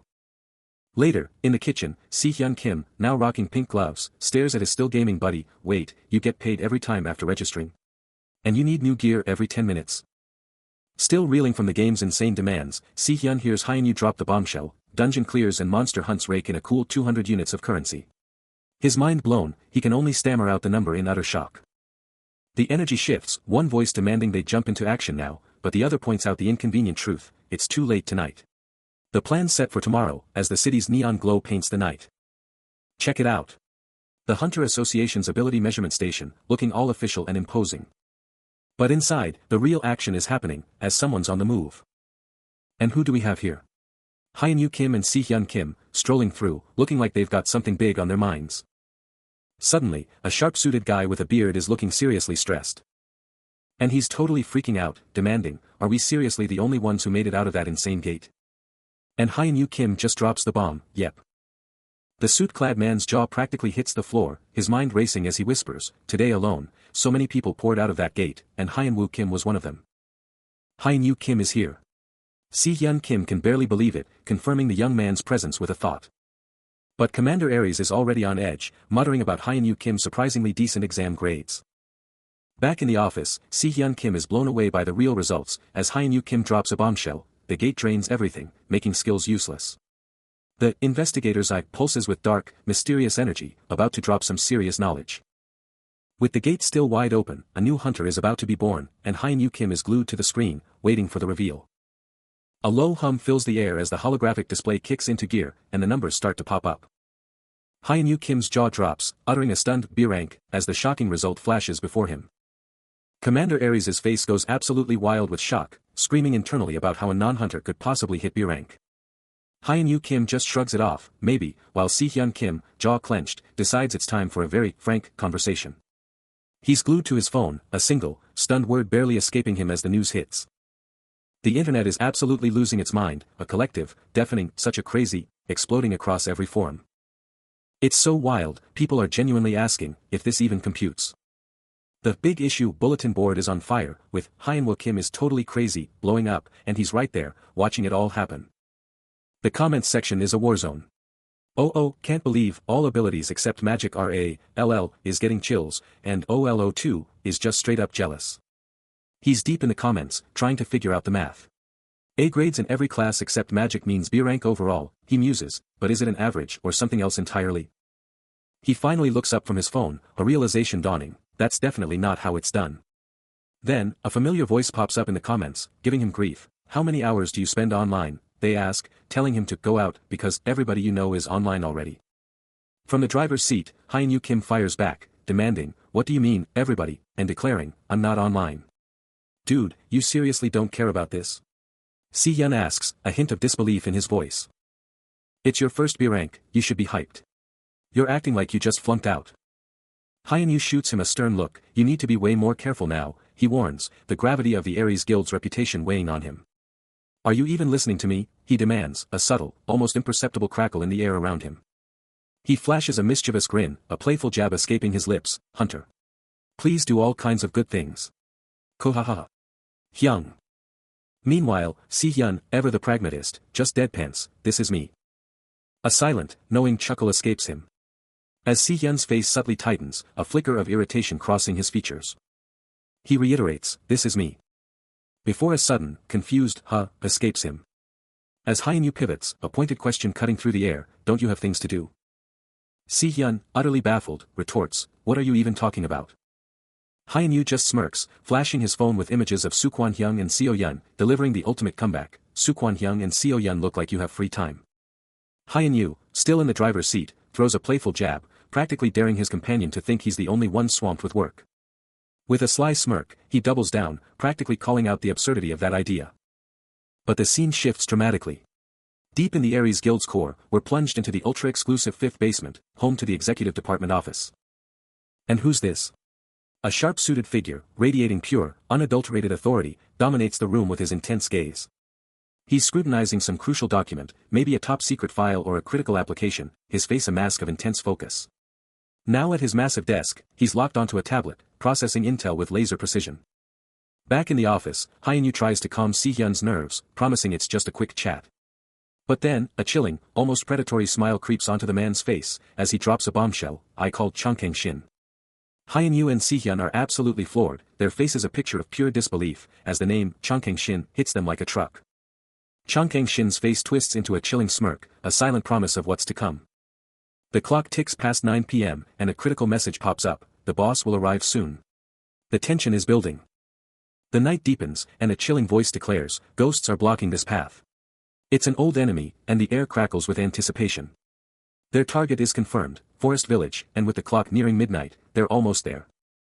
With a decisive, good, Changkang Shin commands, let's go in, and both Hyeon-yu and Si-hyun are ready to follow. They press onward into the shadowy depths. A chilling HUUK sound hinting at the dangers lurking within. Then, a terrifying close-up of Changkang Shin's face.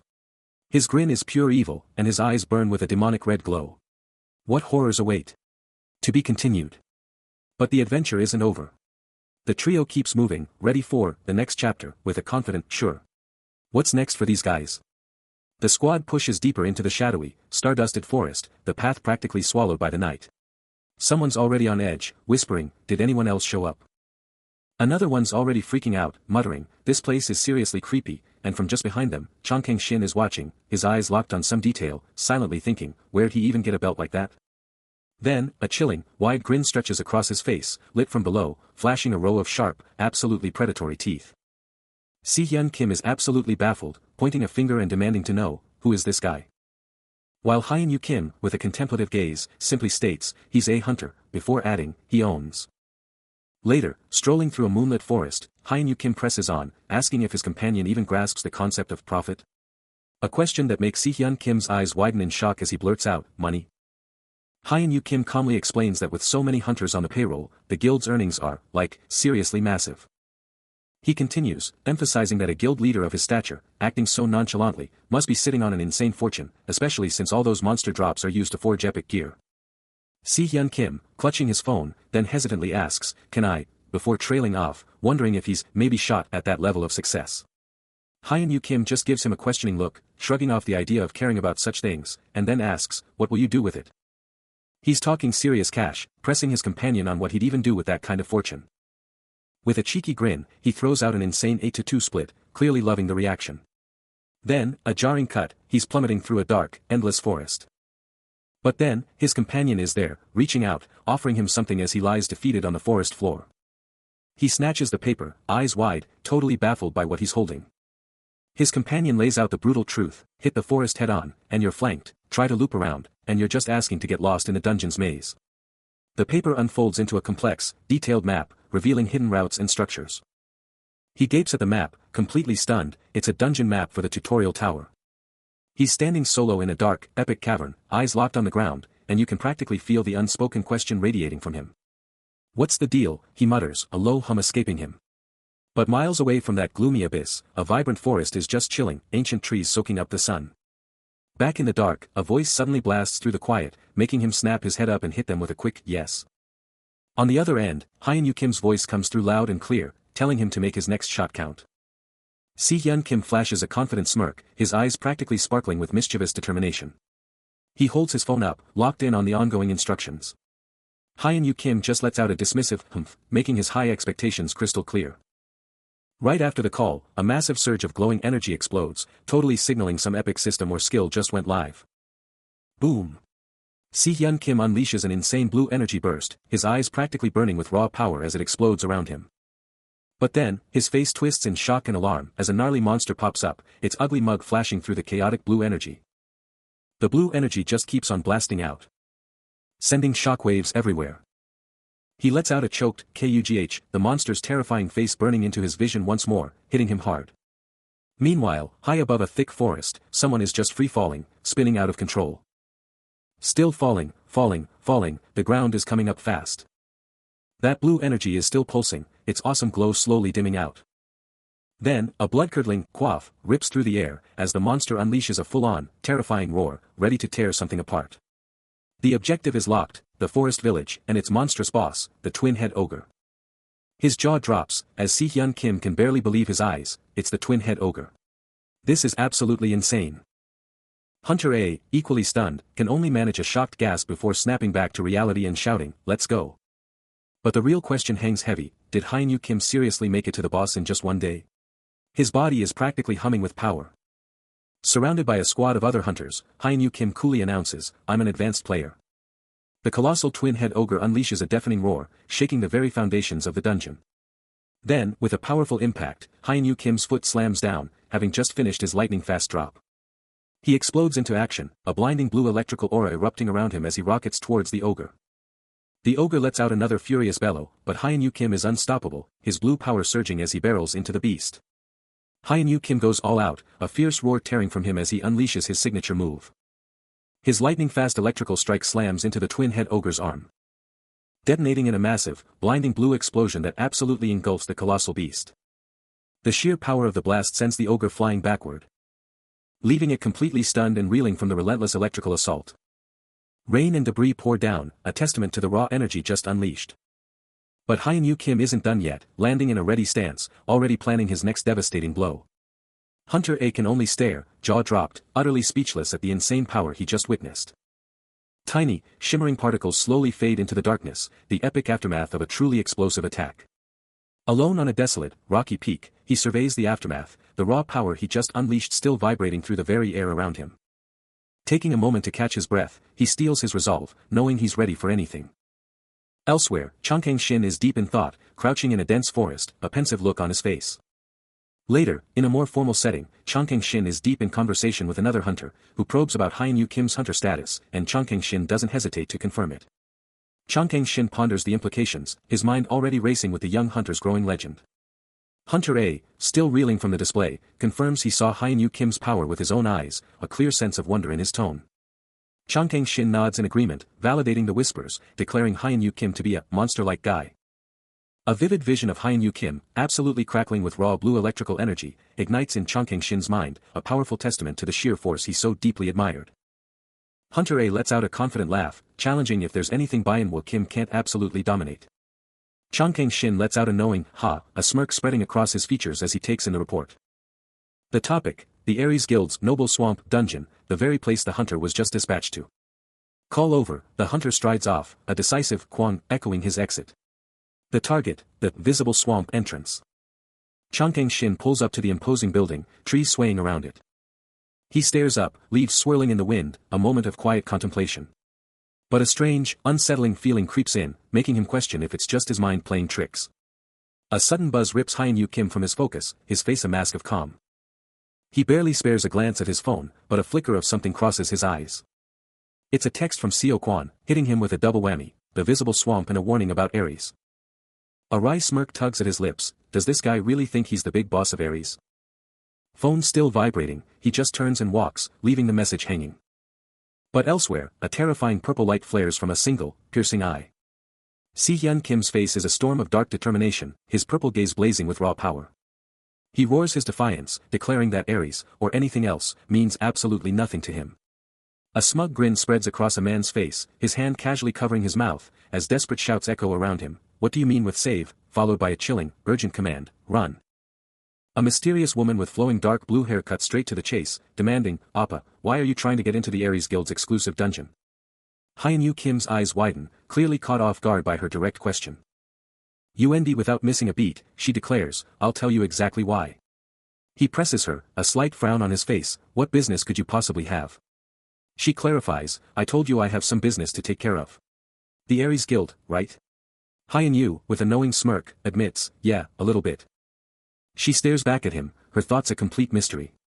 Then, with a heavy sigh, she closes her eyes and presses a hand to her temple, a wave of contemplation washing over her. She shakes off the doubt, convinced these fears are totally baseless. He dropped the bombshell, but the impact of his words was still reverberating. A chill smile played on his face, radiating an unsettling calm even after dropping that massive news. Out of nowhere, a furious voice roared, calling him a little punk and demanding to know what he thought he was doing. Hyun-Wu's face contorted into a furious snarl, his patience snapped as he warned the other not to push him too far. A worried woman quickly intervened, trying to prevent an all-out brawl from erupting. Too late. The hunter was already on the ground, completely floored by Hyun-Wu's lightning-fast move. Hyun-Wu loomed over him, a sigh escaping him as he wondered why his buddy's temper was still so explosive. With a quick thwack, Hyun-Woo offered a hand, ready to pull the stunned hunter back up. The woman observed the whole thing, her mind racing about the weight of a guild leader's name and the strange feelings it stirred within her. Hyun-Woo Kim, cool as ice, drops a loaded question, his gaze piercing right through the tension. But before the other guy can even finish his furious rant, a raw, enraged growl rips from his throat, his face a mask of pure fury. Hyun-Woo's hand flashes down with lightning speed, delivering a devastating blow that echoes with raw power. The sheer force of that hit sends him flying, cracking the very earth where he stood. Then, a blinding blue energy explosion erupts from the impact zone, sealing the deal on that brutal takedown. Cut to, a serene outdoor shot, a calm building nestled in vibrant nature, bathed in sunlight.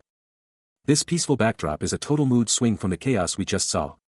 While Hyenwo stands there, eyes shut, hand pressed to his head, lost in thought or maybe just trying to shake off the aftershocks. His foot, rocking those casual sandals, sinks just a bit into the ground, a quiet testament to the heavy impact he just made. He stands on the precipice, the wind whipping around him. But below, a monstrous, reptilian eye, burning with an ominous orange glow, snaps open. Hyenwo stares into the murky depths, a colossal shadow churning just beneath the surface. Then, an explosion of speed. Something massive bursts from the water, covering ground in an instant. A colossal, clawed foot crashes down, shaking the very foundations of the earth. The ground itself explodes, rock and dirt flying everywhere from the sheer force. Hyenwo takes it all in, a calculating look in his eyes, as the creature's raw power is undeniable. The beast unleashes a whirlwind of destruction, its movements a blur of chaotic fury. And then, it reveals itself. A gigantic mega alligator, roaring its challenge to the heavens, its eyes blazing with crimson fire as the system confirms, boss monster. Suddenly, an unseen force explodes with insane speed. Making Hyenwo gasp in pure shock, his eyes bugging out at the wild turn of events. Meanwhile, a female nearby drops some crucial intel: the monster's hide isn't just tough and thick, it's also packed with anti-magic. She's like, isn't it rough, while Hyenwo just processes the info. The mega alligator's teeth are like, super sharp and gleaming, a total warning sign of pure predator mode. Another burst of speed means a strike is coming. And before he can even blink, Hyenwo gets absolutely rocked by a powerful blue energy blast, sending him flying.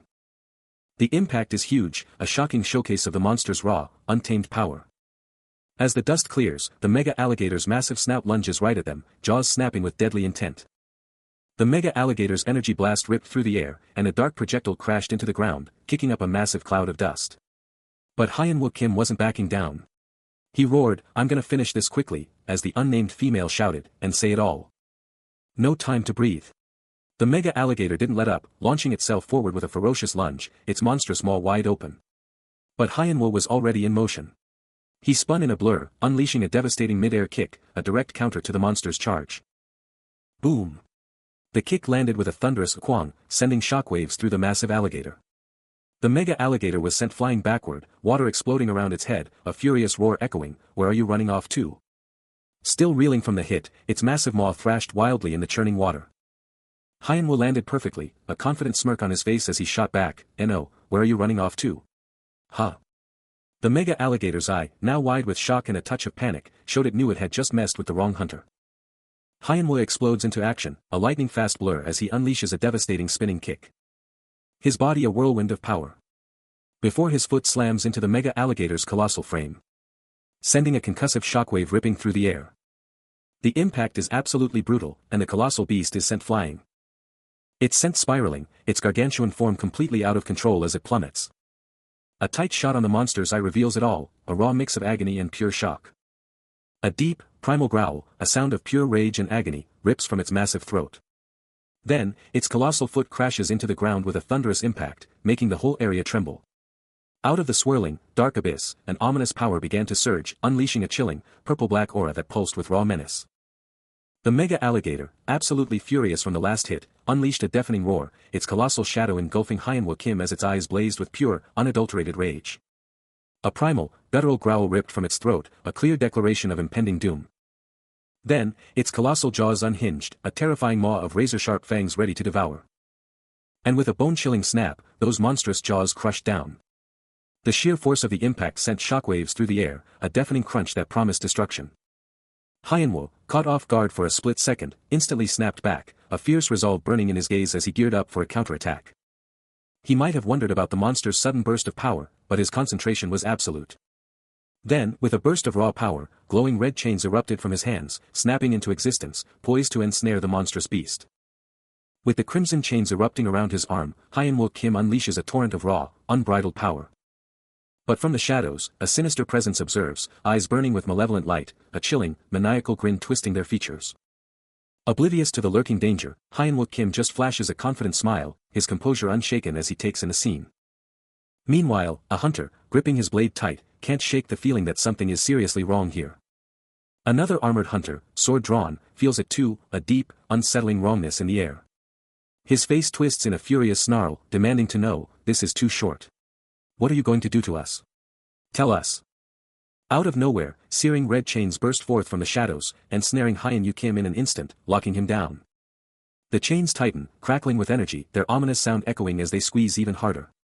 And as they clamp down, a grotesque, crimson arm, still bound by those infernal chains, rips its way out of the darkness. But then, Hyun Kim's face contorts into a terrifying, predatory grin, his eyes blazing with an evil red light as a sinister purple energy explodes around him. Then, a chilling, disembodied voice booms out, delivering a single, terrifying command, die. The monstrous entity's power is undeniable, as a gnarled, chained hand, dripping with raw power, claws into view. Then, from the very abyss, a horrifying, fanged maw rips open, unleashing a primal, guttural roar. Suddenly, a blinding flash of blue energy explodes, leaving behind a shimmering trail of particles. But as the light dies down, terrifying red chains erupt into existence, and he can only let out a shocked gasp. A soft, he escapes his lips. The chains twist and coil, wrapping around him with terrifying speed, and he can only scream, what is this? Completely ensnared by the glowing crimson chains, a chilling voice echoes from the shadows, what you ask? It's a magic chain. He thrashes, fighting against the impossible magic, a desperate, waiik sound echoing his struggle. Then, a new player enters the scene. An older man with glasses, a smug grin plastered across his face, the very same red chains now glowing on his arm, boasts, it's my perfect skill. The mysterious man calls out his name, Hyun Kim. Still trapped, Hyun Kim fires back, who are you? Towering over him, the man gestures, and the glowing chains snap towards Hyun Kim with a sharp tack, as he coolly states, if I were to introduce myself. His voice booms against a pulsating, glowing red backdrop, I'm an important person who was sent from the Ares Guild in order to observe you. The Ares Guild observer, bathed in a sinister red light, flashes a chilling smile, clearly enjoying his upper hand. He can't help but comment on Hyun Kim's totally unexpected power, calling him truly impressive. The observer recounts Hyun Kim's insane feats, taking down the mega alligator with ease and sending the twin-head ogre flying in one hit. These incredible power moves made it crystal clear just how strong the young man truly was. But then, his whole vibe changes as he taunts Hyun Kim, asking if he can still be strong while totally chained up. Hyun Kim, still pinned, stares intently at the glowing red chains, totally baffled by what's holding him. He struggles, but the chains don't budge an inch, absolutely refusing to yield. These aren't just any chains, they're full-on magic chains. Trapped and struggling against the pulsating purple chains, he's still stuck listening to the Ares Guild observer's chilling explanation, these aren't just magic chains, they're powered by a twisted fusion of magic and pure luck. The observer lays it all out, these chains are specifically designed to be unbreakable by anyone who hasn't conquered the tower, a challenge he's clearly implying is way out of his league. Then, with a smug grin, the observer asks if he even knows the right hunt, his words hitting Hyun Kim like a punch as frustration boils over on his face. All Hyun Kim can manage is a stunned, me. He's totally questioning everything, wondering if he's actually in a full-blown crisis, his face a mix of confusion and pure panic. With a truly chilling grin, the observer drops a bombshell, mentioning the mysterious figures who got the commission, hinting at a massive conspiracy. Hyun Kim throws everything he has into breaking free, muscles bulging against the glowing purple chains, but they don't budge, forcing him to a frustrated, I can't break it. The observer keeps pushing, talking about luck and the secret tricks to escape, and Hyun Kim just shoots back with a disbelieving, is that so? But even in this impossible situation, a spark of fierce determination ignites in Hyun Kim's gaze, his hand clenching into a rock-hard fist, he's not giving up. Still trapped, a brutal impact slams into his back. As the chains constrict even tighter, a taunting voice echoing in his mind, telling him he's a failure and ruining everything. He lets out a furious scream, the agony and rage exploding within him. Until suddenly, those suffocating chains ignite with an ominous purple glow, radiating pure, explosive power. The purple energy swirls violently, building to an insane intensity. And with a primal roar, Hyun Kim unleashes an absolute torrent of power, his eyes blazing with a deadly purple glow as he screams about the poison within. A colossal explosion of purple energy erupts from his very being, ripping through the air. His silhouette momentarily swallowed by the blinding, roaring purple blast. As the explosive force finally dissipates, only fading particles remain, leaving behind an undeniable sense of raw, unleashed power. He grins menacingly, a purple blade blazing in his hand as the magic chains around him absolutely explode with unleashed power. The raw energy detonates, a deafening, blinding roar of purple light and pure force. He stands amidst the dissipating chaos, a deep, satisfied exhale escaping his lips. His eyes narrow, a fierce, unyielding determination hardening his features as the last vestiges of the purple aura swirl around him. The energy finally settles, leaving him utterly calm and composed, a faint, powerful hum lingering in the air. His gaze snaps forward, a single, chilling word escaping him as he recognizes a presence, saying, "You."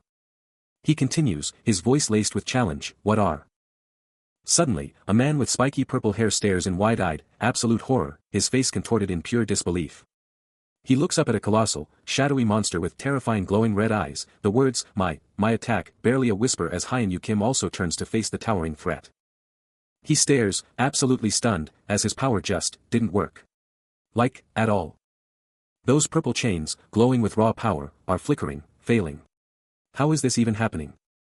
The magic chains are literally breaking apart. A brutal, invisible hit smashes into him, shattering his chains and sending him reeling with a guttural cry. But Hyun-Yu Kim isn't going down. He's already moving, a blur of motion, drawing his blade and launching a lightning-fast counterattack.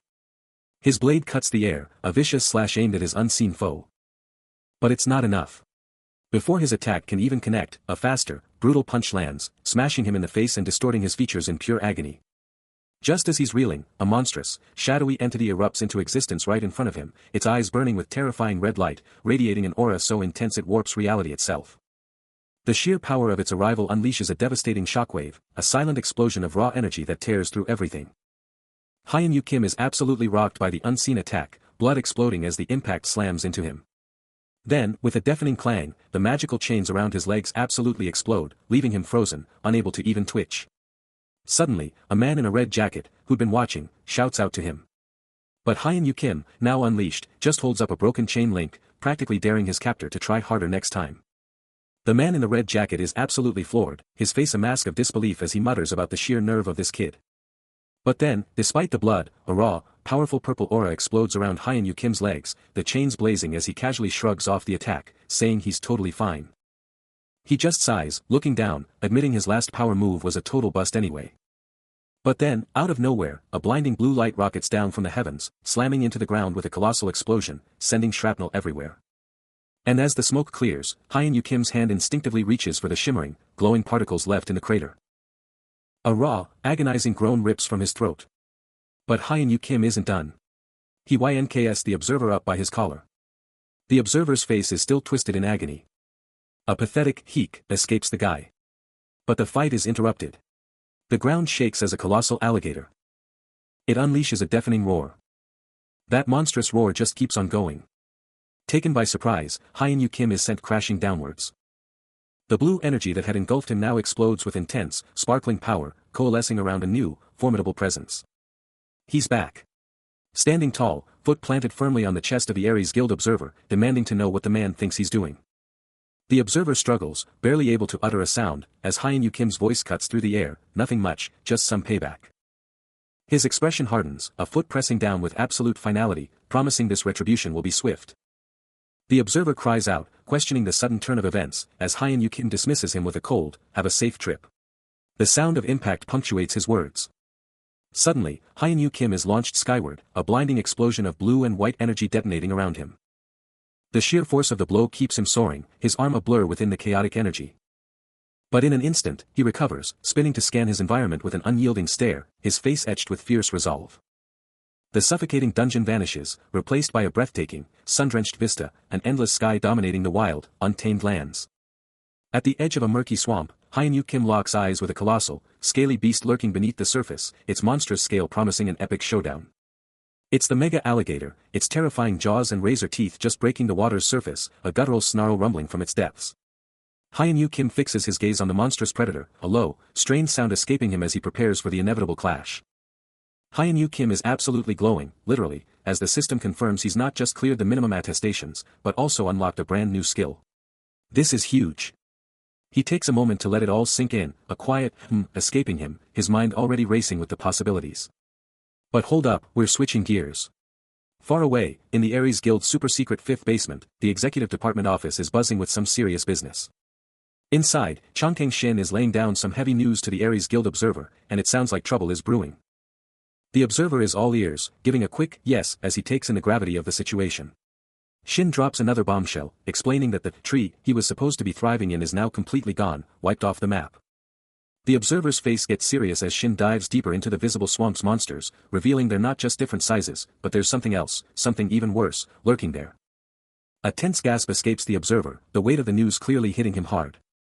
The system was going wild, spitting out data on Hunter Chongqing Shin and Hunter Hyeonwoo Kim. Then BAM. 7 new skills popped up: deadly poison, chain, hide, endurance, and body. Hyeonwoo Kim was glued to his tablet when a notification exploded onto the screen. Hyeonwoo Kim beat. A chilling thought hit him: could someone like Chongqing Shin be behind this? A dark, calculating look flashed across his face. Then a bitter, almost pained laugh burst out. Across town, in the Aries Guild's swanky executive office, Chongqing Shin was at his desk, with the observer right there, the massive guild emblem practically glowing on the wall. Night descended on the city, and the skyscrapers blazed with neon. Finally, Hyeonwoo Kim was crashed out on a plush couch, probably still replaying everything in his head. Hyeonwoo Kim was out cold, catching some serious Z's, totally unaware of the chaos about to drop. But while he was dreaming, something was stirring right next to him, a subtle hum hinting at a massive shift. Then, BAM. His eyes shot open, staring directly at a glowing status window that just popped up out of nowhere. A soft, blue glow emanated from the holographic screen, showing off some seriously cryptic info that had him hooked. The system laid it all out: Hyeonwoo Kim, now a temporary guardian, and rocking a new skill, status authority, letting him peep anyone's stats. His eyes narrowed, taking in every single, mind-blowing detail. Then, another pop-up. A direct invite from the system, giving him a tight deadline to embrace his new, temporary guardian, gig. He slumped back, one massive question mark hanging over his head, totally baffled by what was even going on. He just stared at the glowing text, a massive shift hitting him as the system kept on updating. The clock was ticking, a stark reminder of the system's ultimatum, with only 2 hours and 4 minutes left on the countdown. His eyes wide with disbelief, he could only stare into the void, a single question echoing in his mind: what is this all? The system's cold, digital voice echoed in his head: we're inviting you, the temporary guardian, and he couldn't help but wonder, what does it mean that the system is inviting me? He checked the time, a chilling realization dawning on him: it's just 11 o'clock now. Does it mean I've been lying around for 11 hours? Just as his mind raced, a voice from the doorway broke his trance, inquiring: Hyeonwoo, you came home early today? His uncle stood there, a casual greeting on his lips, as Hyeonwoo simply replied: you're here. His uncle, with a reassuring smile, told him, stay there for a short moment. A puzzled expression crossed his face, as he silently questioned his uncle's request. But before he could react, another system window exploded into view, declaring: skill information authority acquired. Obtain information by proving the target. He immediately recognizes it: this is the new skill, right? A system window flashes into existence, boldly declaring: skill, status authority. But the excitement quickly turns to confusion as the system reveals a censored name, S*********H****, and then drops a bombshell: you can't check the ability because you have the lowest level of the status authority. His face contorts in pure disbelief and frustration. The system just keeps repeating the same infuriating message, making him shout: where am I supposed to use such a useless thing? He's absolutely floored by this seemingly worthless power. When suddenly, a voice cuts through his thoughts: what did you say? He quickly recovers: not you. I was talking to myself. The real world intrudes, his phone screen flashing 11:58. Hyeonwoo Kim, still reeling from his new skill, sits in a modern room, his back to us, deep in thought. His eyes narrow, a deep frustration burning within him: even if this new skill feels like total garbage. He knows he's changed, but what's the point of a status authority skill stuck at lowest level? He's gotta find a way to level this thing up. Clutching a tissue box, he's still deep in thought, but a new resolve is starting to spark. His mind then snaps to the next big problem: he needs intel on the tower, and fast. The digital clock flashes 12 o'clock, with a mysterious 81% ticking away, building the tension. He stays put, his mind racing as he processes everything. The room goes dark, and a sharp click cuts through the silence, grabbing his focus. Then, out of nowhere, the air around him explodes with bright, ethereal blue and white light, a long, resonant sound filling the space as something epic kicks off. Suddenly, he's in a blindingly bright, stark white space, light blasting down from above as he tries to process what just happened. He stares up, utterly bewildered, muttering about the space and what it all means. His jaw drops, eyes bugging out, completely flabbergasted by the unfolding mystery. He's still on the floor, but now he's staring up at a mysterious figure chilling behind a desk, literally glowing with power. It's a stunning woman with long, white hair and eyes that practically glow, and she's looking at him with this super calm, almost otherworldly gaze. She's totally composed, sitting there like a boss, even her feet are perfectly placed under the desk. Then, with a soft smile, she drops the bombshell, "Nice to meet you, Guardian. I'm your assistant, and her name is O." He's still sprawled on the ground, glaring at a floating screen, totally freaking out about this whole situation, and raging at the stupid system for telling him to learn more about the tower. Then, a brutal vision slams into him, himself, absolutely losing it, screaming about the end of the world. But Chongqing Shin, looking roughed up but still a total boss, shuts him down, reminding him they're not out yet, they've still got chapters to conquer. A serene, white-haired woman stands, her light blue eyes scanning the empty space, wondering if he's even here yet. Then, as if on cue, she introduces herself, declaring, "I'm your assistant." Her expression shifts, a hint of confusion crossing her features as she repeats, "I'm you." A male voice cuts in, a casual query hanging in the air, "Oh." Hyun-Yu Kim, now seated beside his new assistant, clarifies with a warm smile, "You can casually call me like that since we will meet all the time from now on." His smile widens, a confident energy radiating from him, ready to absolutely crush whatever challenges lie ahead. His expression then hardens, his dark eyes gleaming with fierce resolve as he thinks, "Now." A chilling premonition washes over him, a future where he'll be the one everyone fears, and for the first time, he can truly feel his own heart pounding. But then, his new assistant, Oh, is lost in her own existential crisis, her very being a mystery, even to herself. The tension is palpable in the stark, otherworldly chamber as Hyun-Yu Kim confronts Oh. He just stares, the silence deafening. Then, he snaps, "Excuse me? Are you seriously not going to explain this to me?" Oh's eyes meet his, a baffling question on her lips, "What kind of explanation are you even talking about?" He springs to his feet, his patience wearing thin, "What kind of explanation? You were supposed to have all the answers. Didn't you write down everything I needed to know?" Her gaze falls, a frustrating admission escaping her, "I can't give you an answer." Hyun-Yu Kim's face twists in utter bewilderment, "What in the world are you talking about?" Hyun-Yu Kim, still reeling from her evasiveness, demands, "You only answer things you're asked about. Is that what you mean?" With an unnerving calm, Oh simply states, "Yes." His frustration boils over as he growls, "What's such a..." He takes a breath, trying to regain composure. "Huh. Okay, then I'll..." Cut to the chase. Is it the person who didn't appear in the tutorial tower? Oh's gaze intensifies, a single word escaping her lips, "That." He pushes further, "Everyone knows I can't even use magic, so I'm the lowest rank. Is that what you're saying?" "What?" he shouts, utterly bewildered. Oh reveals the shocking truth, "You only answer it when status is higher." And he can only confirm, "That's right." Hyun-Yu Kim's eyes narrow, a sudden understanding hitting him hard. As the system's cold voice drops a bombshell, he can't check this ability because he's got the absolute lowest status authority, and honestly, all these little restrictions are seriously getting to him. He can't believe it, demanding to know if his status is really rock bottom, and who exactly dared to look down on him like this. Oh, ever the stoic, simply confirms that, nope, that info's locked down thanks to the status authority. Hyun-Yu Kim takes a beat, processing this bombshell. Before trying a different angle, asking about the tutorial tower, but Oh just hits him with the same frustrating line, still inaccessible due to his rock bottom status authority. He pushes again, demanding to know why monsters even exist, but Oh's answer is a broken record, flatly stating that information is also off-limits. Pure frustration boils over, the system's endless restrictions driving him absolutely crazy. The system's limitations push Hyun-Yu Kim to the brink. His eyes ignite with furious red energy as he unleashes a primal roar, demanding if Oh is playing games with him. Oh recoils, shocked by his intensity, but quickly regains her composure, coolly shutting him down, "There's nothing more I can tell you." A chilling, almost unhinged laugh rips from Hyun-Yu Kim's throat, a testament to his absolute rage and disbelief. Oh can only look away, a silent apology in her posture as she reiterates her hands are tied. But Hyun-Yu Kim isn't backing down. His fury explodes, the red glow in his eyes intensifying with every frustrated breath. Yet, Oh remains unfazed, dropping a bombshell of information that might just change everything. He stares, stunned by the mention of a guardian, as she calmly reveals the guardian is the defender.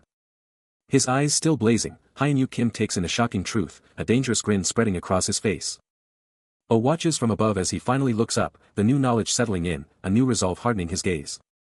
Oh, ever the enigmatic guide, presses on, revealing she holds the keys to the very things he truly craves, her finger rising to punctuate the weight of her words. But Hyun-Yu Kim isn't buying it, scoffing at her audacity and challenging her words, only for Oh to coolly retort that his skepticism is exactly why she's laying it all out. With an intense glow in her eyes, Oh drops a truth bomb, "He's just a hunter right now." Then, with a knowing look, she lays out the path, formally accept the guardian role, and everything he's ever wanted will be within his grasp. He hangs on her every word as Oh delivers the kicker, the truth will find him, whether he's ready or not. Lost in contemplation, he finally poses the million-dollar question, what's the price of becoming a guardian? Fast forward 5 days, and makes her exit, leaving him to stew in the implications of her cryptic offer. But back in his city, a terrifying crevasse is about to tear open in its very core. There's always something to boost your status and authority, declares, and if you snag this, you'll become a true guardian. Hyun-Woo Kim takes it all in. His face hardens, processing the weight of her words.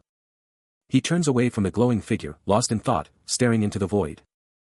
I'm done with Lapis, he declares, a new resolve in his voice. Let's do this. I'll send you the details. A critical system alert flashes. Verify yourself by entering Lapis in the deep state of the crevasse that will soon open. The coordinates are locked. Singu International Airport, 2200 hours, August 27, 2022. He thinks, becoming a formal guardian is my only way to get answers. Chang Kang-shin's voice booms, a powerful command, go till the end. The term crevasse hits him like a truck, a total curveball dropped right into his world, even as the city hums around him. Later, chilling with his crew at a restaurant, he just had to drop the bombshell. Straight up asking, seriously, what even is a crevasse? His friends are totally stumped, one gasping in surprise while the other just stares, trying to compute this wild question. He's low-key thinking, why am I even asking about this out of nowhere? But the sheer weight of the info forces him to push harder, spill it. What is it? The word crevasse isn't just a word, it's a terrifying vision of a world-ending rift, screaming, apocalypse now. A cold dread washes over him, leaving only a silent, gut-wrenching question in the darkness. The ominous darkness just keeps getting deeper, promising insane dangers yet to come. A masked, white-haired figure is absolutely rocked by a devastating blow, screaming in agony as pure white energy explodes from the impact. Then, Hyun-Woo Kim just snaps, his eyes blazing red and a furious, fiery aura exploding around him. He's screaming, demanding to know why they're always trying to kill them, with bearer and innocent flashing across the scene, even as someone tries to hold him back. The massive Ares Guild headquarters just looms over everything. And inside, Chang Kang-shin is right there, surrounded by his crew, looking intense. He's clearly deep in thought, the pressure building. He lets out a frustrated sigh, muttering, seriously, there's no one capable of handling this. His mind races, focusing on the main man. The executive director is a total powerhouse, but somehow, he's stuck dealing with Hyun-Woo. A sly grin spreads across his face as he asks, don't you think we should do something about this? Then, almost as an afterthought, I don't blame you. His gaze sharpens, a steely determination flashing as he asks, is it time, then declares, I have to protect him. His eyes narrow, delivering a chilling warning, if you're going to make a move, then, don't you dare mess this up, or I'll never forgive you. Chang Kang-shin, locked onto his screen, makes a bold declaration, he's got Hyun-Woo's back, no matter what. Then, with a fierce resolve, he orders someone to bury this jerk properly, a jerk whose face is now plastered on his screen, right next to Hyun-Woo's name. His face tightens, a sharp yes sealing the deal. Later, deep in thought, he mutters, wondering what the next move will be. He closes his eyes, taking a beat before the heavy burden of leadership crashes down. It's time to zero in on the Pado Guild, especially with whispers of major international players like China and the US pulling strings.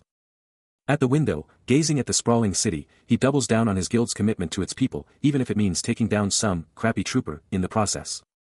A stern, blue-haired subordinate snaps to attention, his face set as he confirms, understood. Back at his desk, Chang Kang-shin plays it cool, brushing off his intense thoughts as nothing when someone asks. With a steely gaze, Chang Kang-shin's determination is absolute, his face a mask of fierce resolve as he locks onto his next move. Across the city, in a different part of town. Suddenly, Hyun-Woo Kim's eyes practically pop out of his head, blinding with pure, unadulterated hype. He clutches a dazzling ring, its insane worth hitting him like a truck, this one tiny trinket is a mind-blowing 2 billion won. Meanwhile, Chang Kang-shin, cool as ice, lays down the law to his subordinate about some May's business, making it crystal clear he's got a bigger plan than just clearing it. Over with Hyun-Woo Kim, he's chilling with a blue-haired woman and another guy, and the woman drops the bomb, that ring he found. It's a legit artifact. With a whole arsenal of magical gear floating around him, Hyun-Woo Kim connects the dots, all these insane drops are coming straight from the monsters he's been absolutely crushing.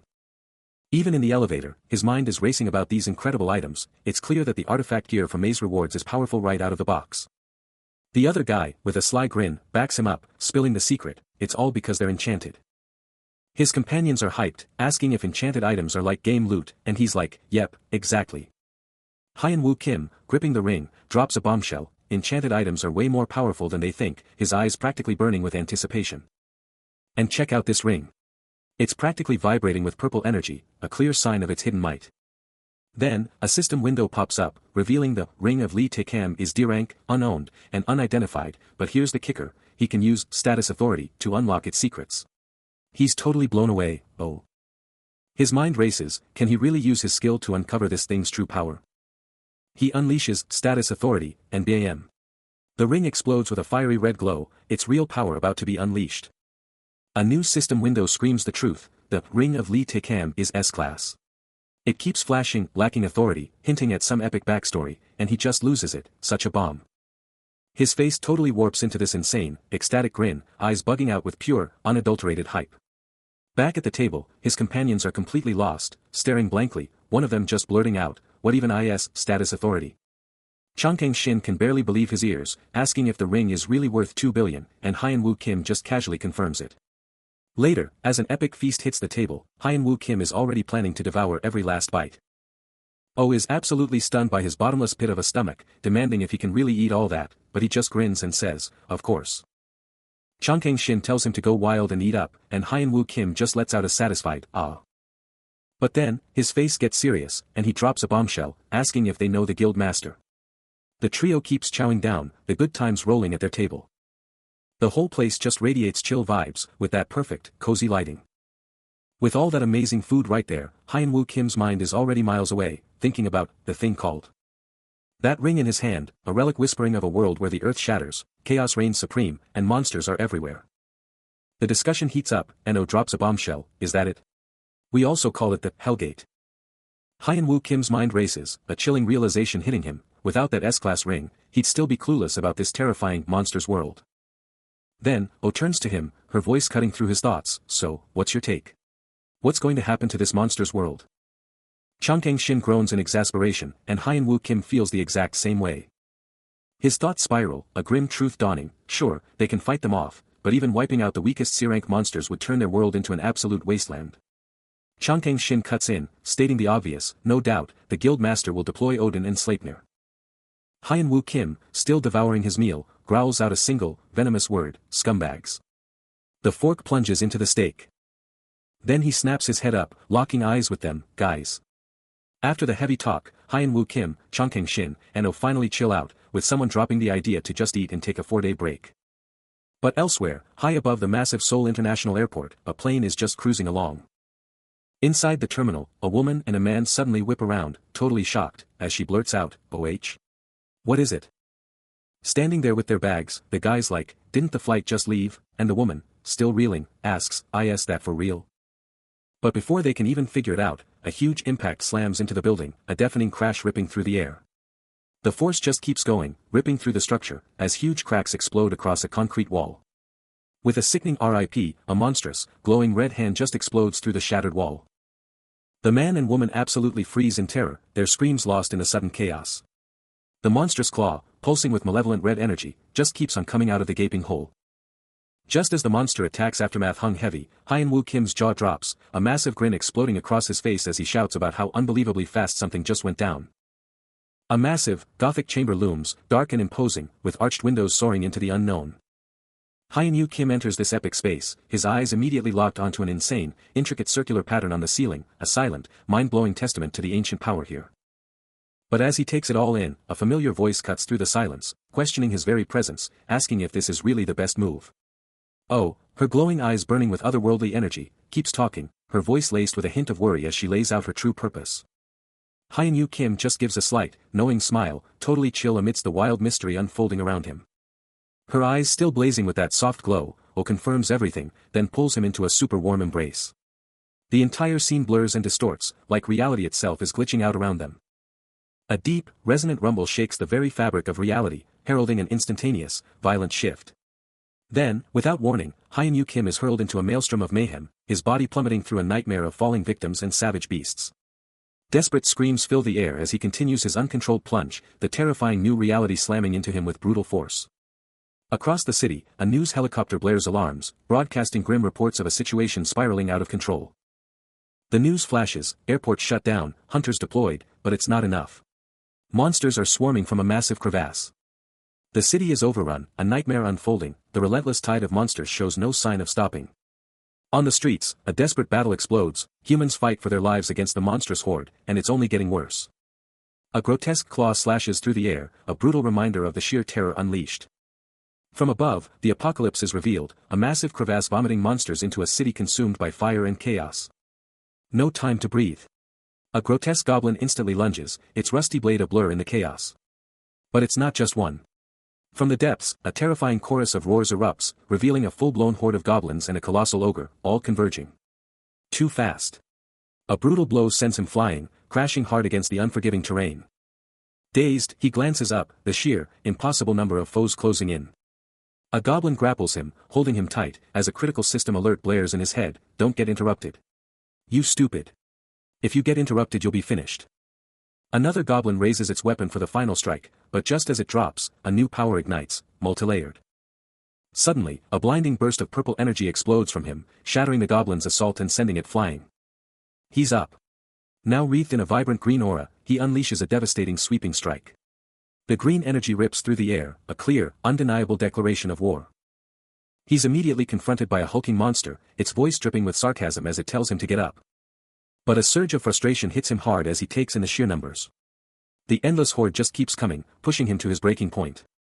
He can't believe how many there are, desperately asking where the hell his backup is. The monsters are closing in, and he's screaming, realizing just how bad things have gotten. But he's not giving up.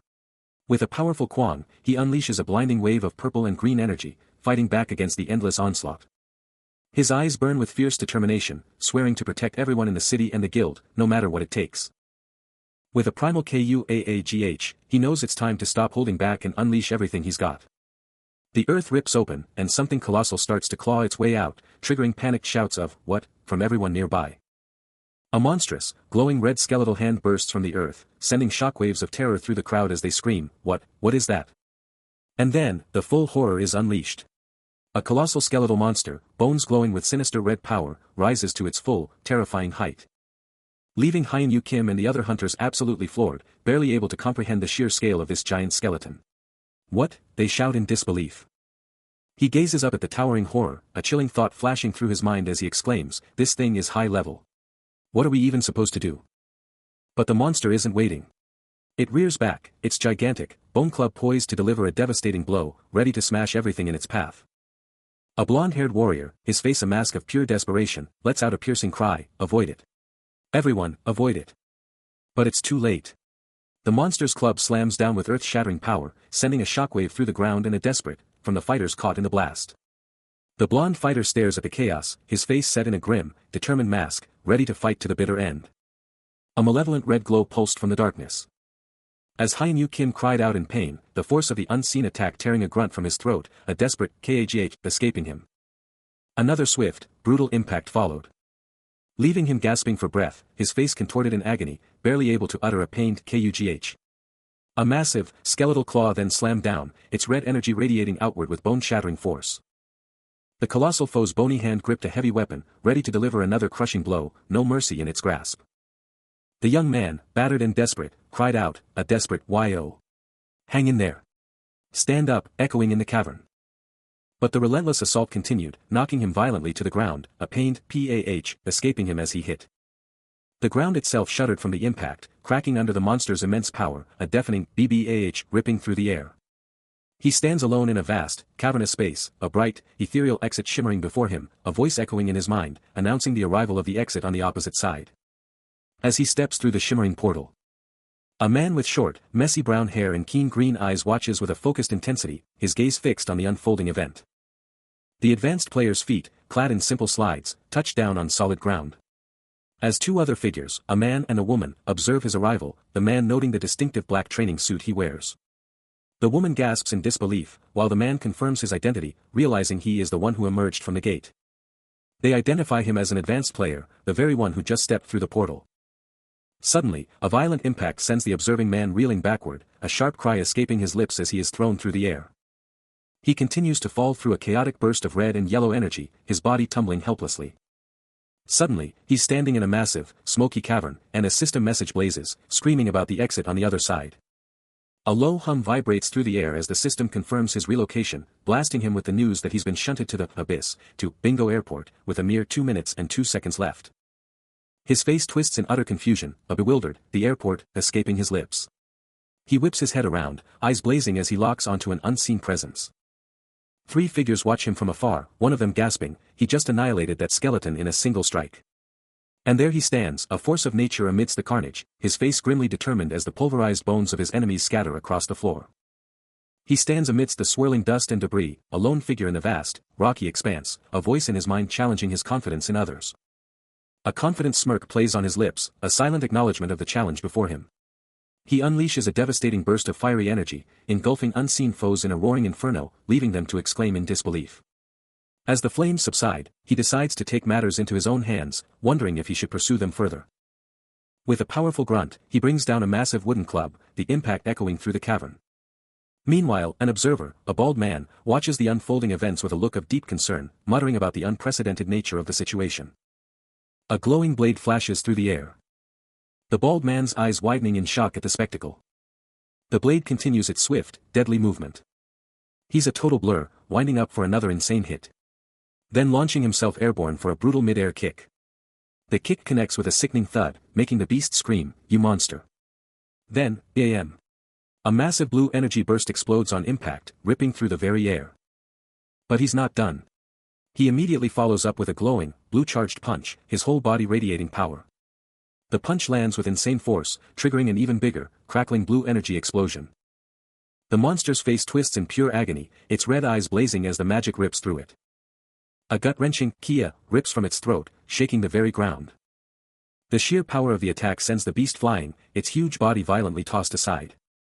Caught in the thick of it, a desperate plea rings out from one of the embattled fighters, urging his comrades to just hold on until backup arrives. But then, a gasp of pure relief escapes one of them, recognizing the powerful figure who has just appeared, their master. A confident smirk touches Hyun-Yu Kim's face, and another fighter practically shouts with renewed vigor, knowing that with the master here, victory is already sealed. With a steely gaze, Hyun-Yu Kim declares that hope is far from lost, barking orders for everyone to rally around him, right now. He wastes no time, blazing a path through the inferno and smoke. Tossing a quick glance over his shoulder to tell them to finish the job themselves. And just like that, he's gone, as quickly as he appeared. Vanishing from sight. The others are left stunned, one of them simply stating the obvious, he's already gone. A blinding flash of emerald energy erupts, then vanishes. Leaving a lone hunter to carve through the monstrous horde with a shimmering weapon, his resolve unwavering. No choice but to push through. Hold the line, no matter what, he roars, pushing forward. But then, a moment of stunned realization hits him. Wait, he just left. Without a word. After all that? The battlefield explodes in a maelstrom of claws, fire, and desperate strikes as the hunters fight for their lives against the grotesque beasts. A frustrated sigh escapes him, the pressure mounting. These might be low rank, but there are too many, he grits out, his eyes narrowing. We can't just abandon him. This is insane. Another hunter is sent flying, a testament to the overwhelming power of the monstrous swarm. The sheer number of monsters that appeared was greater than expected. Yet the first hunter's gaze sharpens, pure defiance burning in his eyes. If we fall here, the director's done for too. We have to buy him time. Just a little more. We have to, he declares, ready to unleash hell. A hulking monster, eyes blazing crimson, just snatches one of the subordinates, who lets out a blood-curdling scream. But just as things look grim, an armored hand moves with a sharp clatter and a slide. And a fierce voice cuts through the chaos, declaring, "Single sword." The monster lets out a guttural roar of agony as a brutal strike lands, shattering its defenses. Hyun-Yu Kim, witnessing the sudden shift in battle, can't help but let out a shocked gasp. But then, another figure, eyes widening in recognition, shouts in pure shock. Heavy armored boots clank against the stone, signaling a seriously powerful entrance. It's none other than Sihyun Kim from the Soul Guild, making his grand entrance. Fully armored and ready for battle, Sihyun Kim coolly declares, "Looks like I made it just in time." The battle was raging, but then, out of nowhere, the Soul Guild burst onto the scene. One of the allies, completely stunned, couldn't believe the backup was actually here. But before anyone could even react, a massive power surge exploded, blue lightning tearing through the air. The lightning just kept getting stronger, a pure blast of destructive energy. And then, someone moved with insane speed, a lightning-fast blur of blue energy. Monsters were instantly blasted back, sent flying by an invisible power. Out of the chaos, a hand appeared, gripping a glowing blue orb, and a voice scoffed at being called not late. Seoyeon, the Soul Guild's leader, stood tall over the fallen monsters, her glowing orb lighting up the whole messed-up scene. From afar, Hyun Kim instantly knew who it was Seoyeon from the Seoul Guild, and the Arung Guild was with her. Hyun Kim, eyes wide, sees them. A guard points, confirming the Seoul Guild's epic entrance. Down below, a warrior in heavy armor roars out the name, Seo Kwan Han. This is Seo Kwan Han, a total beast from the Invited Guild, a name that means serious business.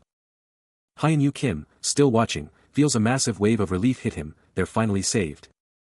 But Seo Kwan Han's relief is short-lived, quickly turning to worry. Hyun Kim is rushing, and there's something critical that needs to happen now. Seoyeon, cool as ever, takes stock of her new location, asking, where am I? Sihyun Kim, right there with her, drops a bombshell. If Master Hyun Kim is the core of this whole crevasse, then things are about to get real. Seoyeon, a sly smile playing on her lips, confirms his urgency, her eyes locked onto the chaos. A glowing, intricate portal pulses with raw energy, hinting at a whole new level of challenge.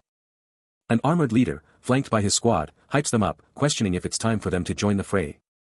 His armored leg steps forward. As the leader's face contorts in a fierce yell, roaring, acceleration, to ignite his squad.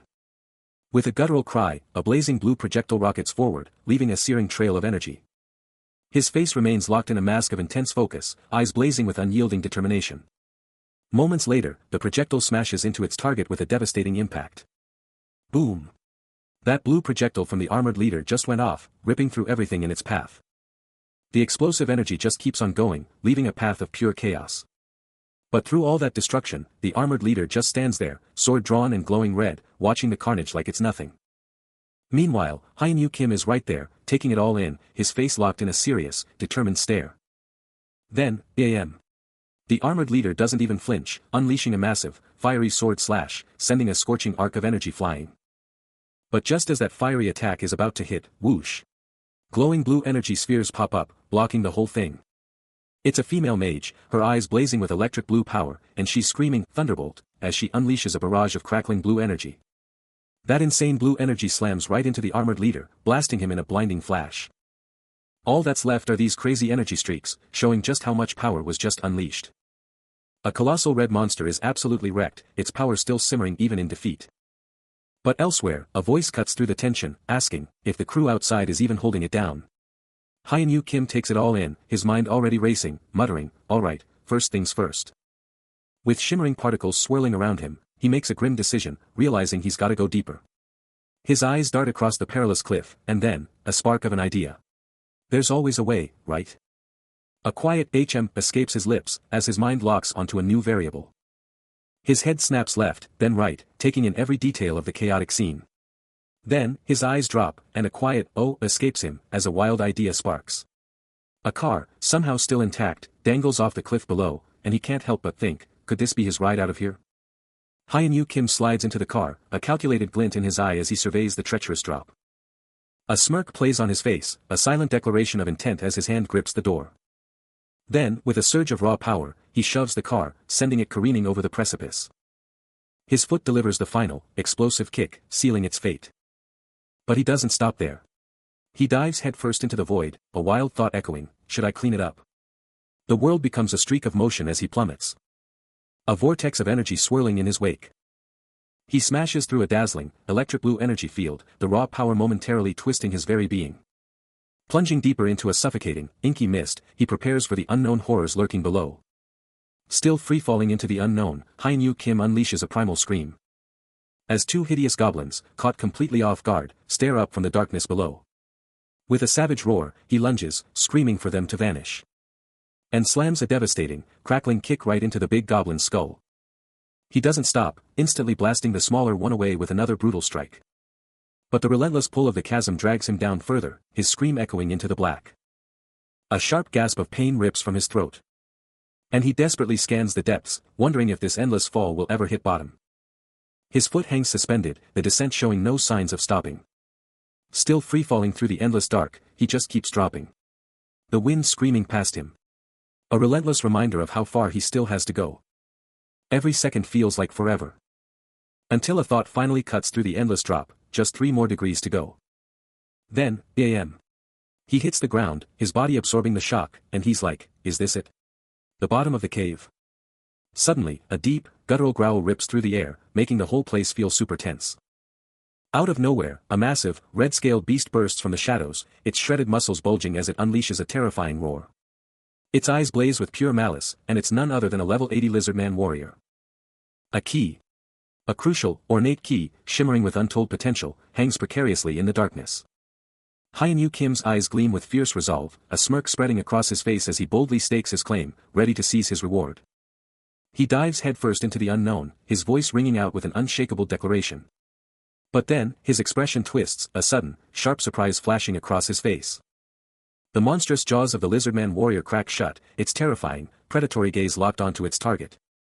Before he can even think, the beast lunges, a whirlwind of dark energy erupting as it engulfs him. A bone-jarring crunch rips through the air. Hyunwoo Kim is blasted backward, slamming into the ground with a guttural cry of pain.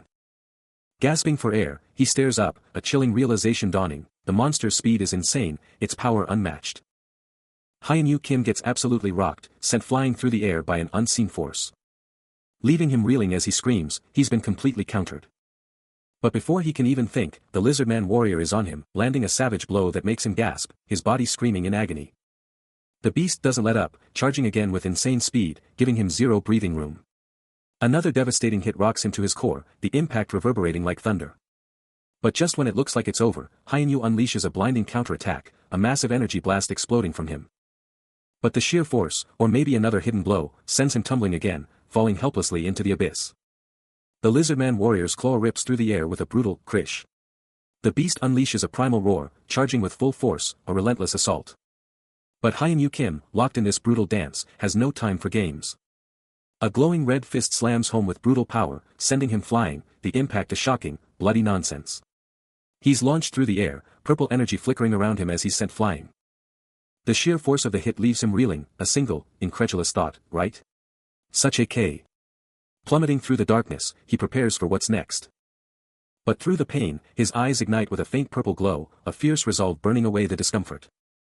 Then, from his falling form, a devastating purple energy blast erupts, exploding outward with raw power. Hyunwoo's purple energy blast absolutely erupts, slamming into the lizardman warrior with a devastating impact. The beast roars in agony, sent flying backward, making Hyunwoo grit his teeth in frustration. The lizardman warrior, still airborne, can't believe the power, realizing this guy is way stronger than he looks, even with low mana. Another frustrated grunt escapes Hyunwoo. As he clutches his arm, the sheer power taking its toll. He's debating whether to go all out, to unleash everything he has. As the monster glares back, its face now visibly battered and shocked. With a fierce gaze, he shouts, "You're done now." But the lizardman warrior just stares, purple energy still clinging to its form, utterly confused. Meanwhile, a faint shimmer of light follows him down. He glances upwards, a complex expression of resolve and surrender etched onto his features. Then, he's just falling, a streaking blur against the abyss. Mid-fall, a profound question echoes in his mind: "Is that a way to live your life?" The colossal, ancient monolith watches his descent, a silent testament to a deeper truth: they've been searching for courage in all the wrong places. He hits the ground hard, motionless amidst the rubble. With closed eyes, a chilling truth dawns: if you can't see the exit, then you should not have been able to overcome the fear of the unknown. Still plummeting, Hyunwoo gasps, his eyes locked on the impossible height above. He questions the path forward, even as the ground rushes closer, demanding to know the way.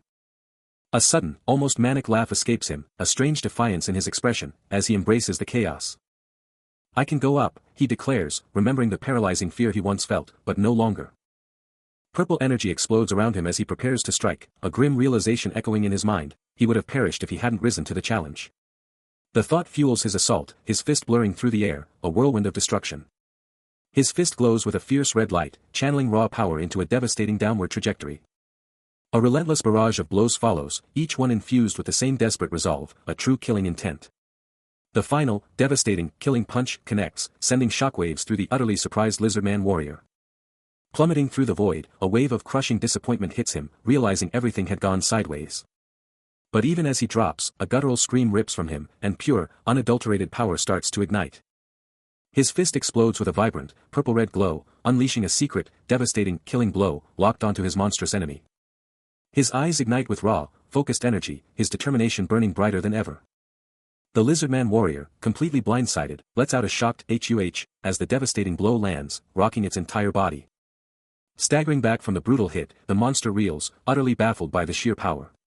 A blood-curdling scream of pure agony rips from its throat, as the full impact of the attack crushes it. Standing tall, his hands still crackling with residual energy, Haiyan can't help but wonder just how far this new power goes. He stands before the cavern's exit, a bright opening beckoning from the opposite side. With a surge of renewed determination, Haiyan raises his arm, preparing to unleash another devastating blow. Meanwhile, the lizardman warrior lets out a guttural, pained scream, its face contorted in agony. Closing the distance in a blur of motion, he moves with incredible speed. His right fist, glowing with fierce purple energy, smashes into the monster's face, scales cracking under the impact. The lizardman warrior screams again, its face further marred by the devastating blow. Without pause, Haiyan follows up with a second, equally potent strike, his left fist slamming into the monster's chest, sending a shockwave through its body. A faint purple aura surrounds him as he stands resolute, a system message confirming his power, strength, has increased. The combined force of the blows sends the lizardman warrior reeling, its body violently thrown backward. Suddenly, everything becomes a blinding, chaotic blur. As our hero absolutely plummets through the void, leaving a trail of pure destruction and dust in his wake. Before he finally slams to a stop, Haiyan shakes off the impact, a hand to his head, clearly annoyed that he's all alone. He can't help but crack a small smile, admitting his own weird habit of talking to himself. Standing tall in this barren, rocky wasteland, a place he'd rather forget ever existed. A sharp, metallic jingle cuts through the silence. Then a system message blares, screaming, critical error and force transfer, leaving him absolutely wrecked on the ground. The system just keeps spamming him with updates, dungeon break detected. Lizardman warrior appeared. And get this, its mana is way beyond his current level. A grim look crosses Haiyan face, he knows he's not getting any easy answers in this mess. Another system alert just pops up over the desolate landscape. And he just stares up, a silent question hanging in the air. The system confirms his worst fears, screaming exit on the opposite side, just as a massive, red-eyed lizardman warrior bursts from the gloom. He just stares at the monstrous figure, one thought screaming in his head. Then, a.m. The scene totally flips to a high-stakes conference room, with Haiyan looking sharp in a suit, deep in thought. Alright, so we're in this super serious conference room, right? And there's this intense dude in a suit, next to a sharp-looking woman, and they're both just staring at something off-panel. The guy's totally skeptical, like, seriously? This is an A rank?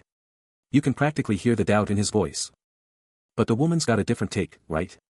She's like, okay, the numbers don't match what I saw, but there's something else going on here. We get a close-up on Haiyan official Hunter Association profile.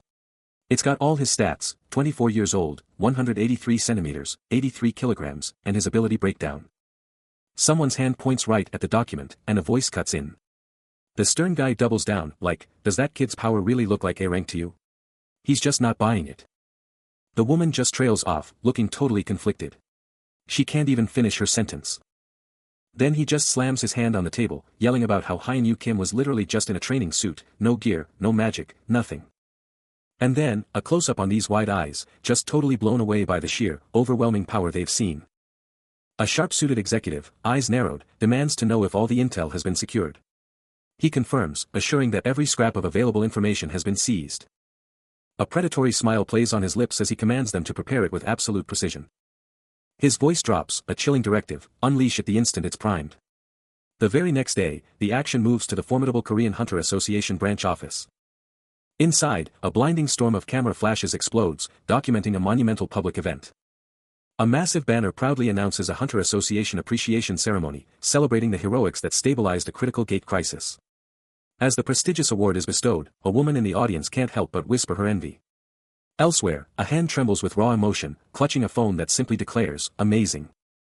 He throws his hands up, a massive grin plastered across his face as pure, unadulterated hype washes over him.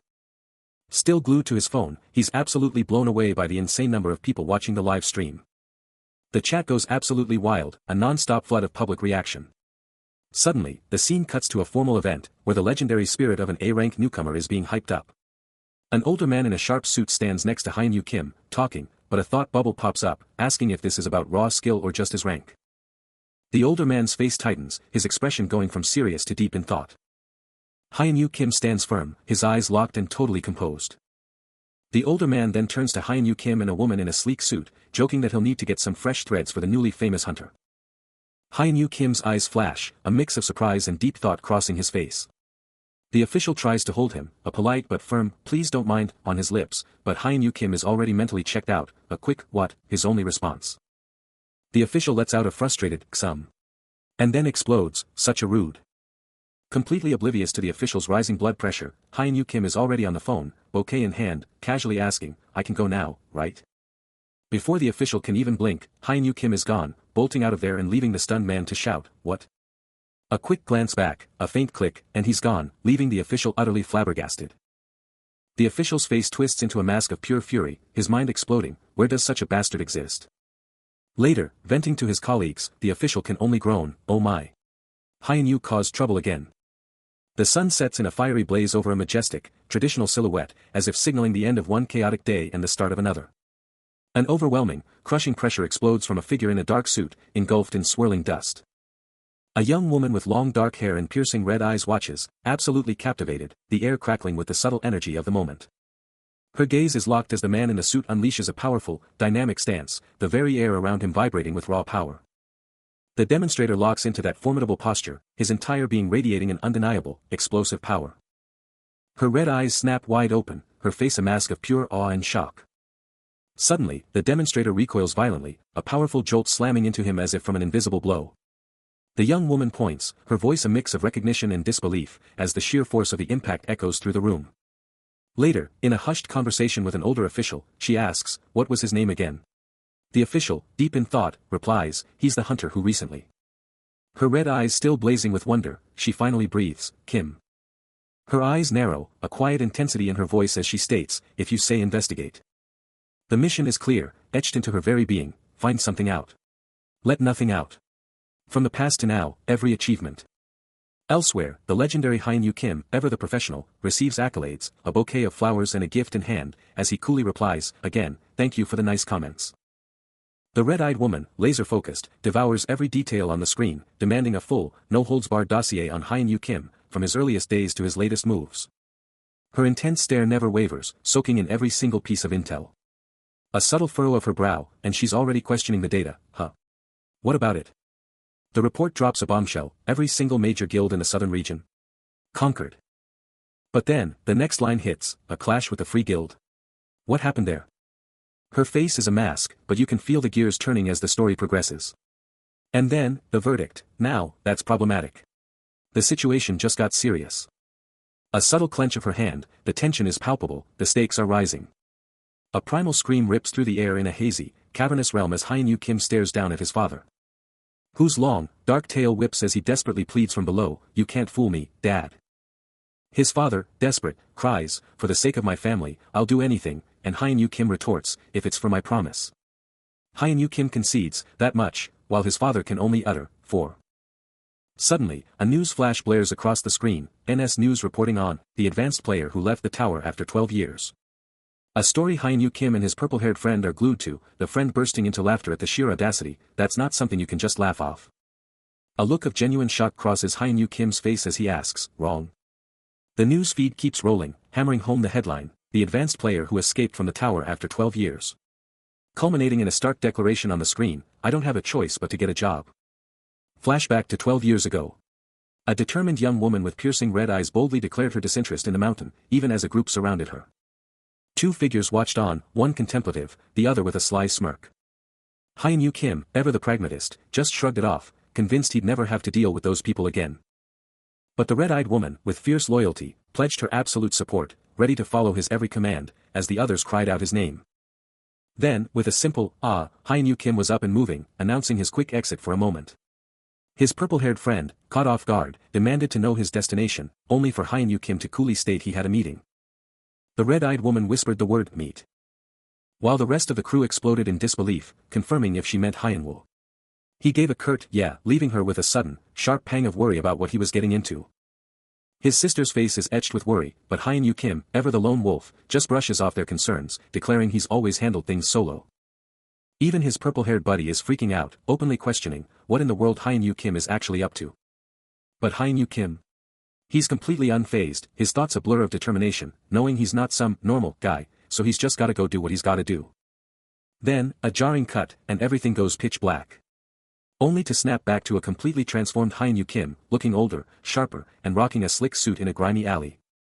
Suddenly, a blinding blue energy erupts around him, twisting into a shimmering portal, and a system alert flashes. He's at the meeting point, baby. No hesitation. He just strides right into that blinding blue light, walking straight through the glowing gateway. And just like that, he's through.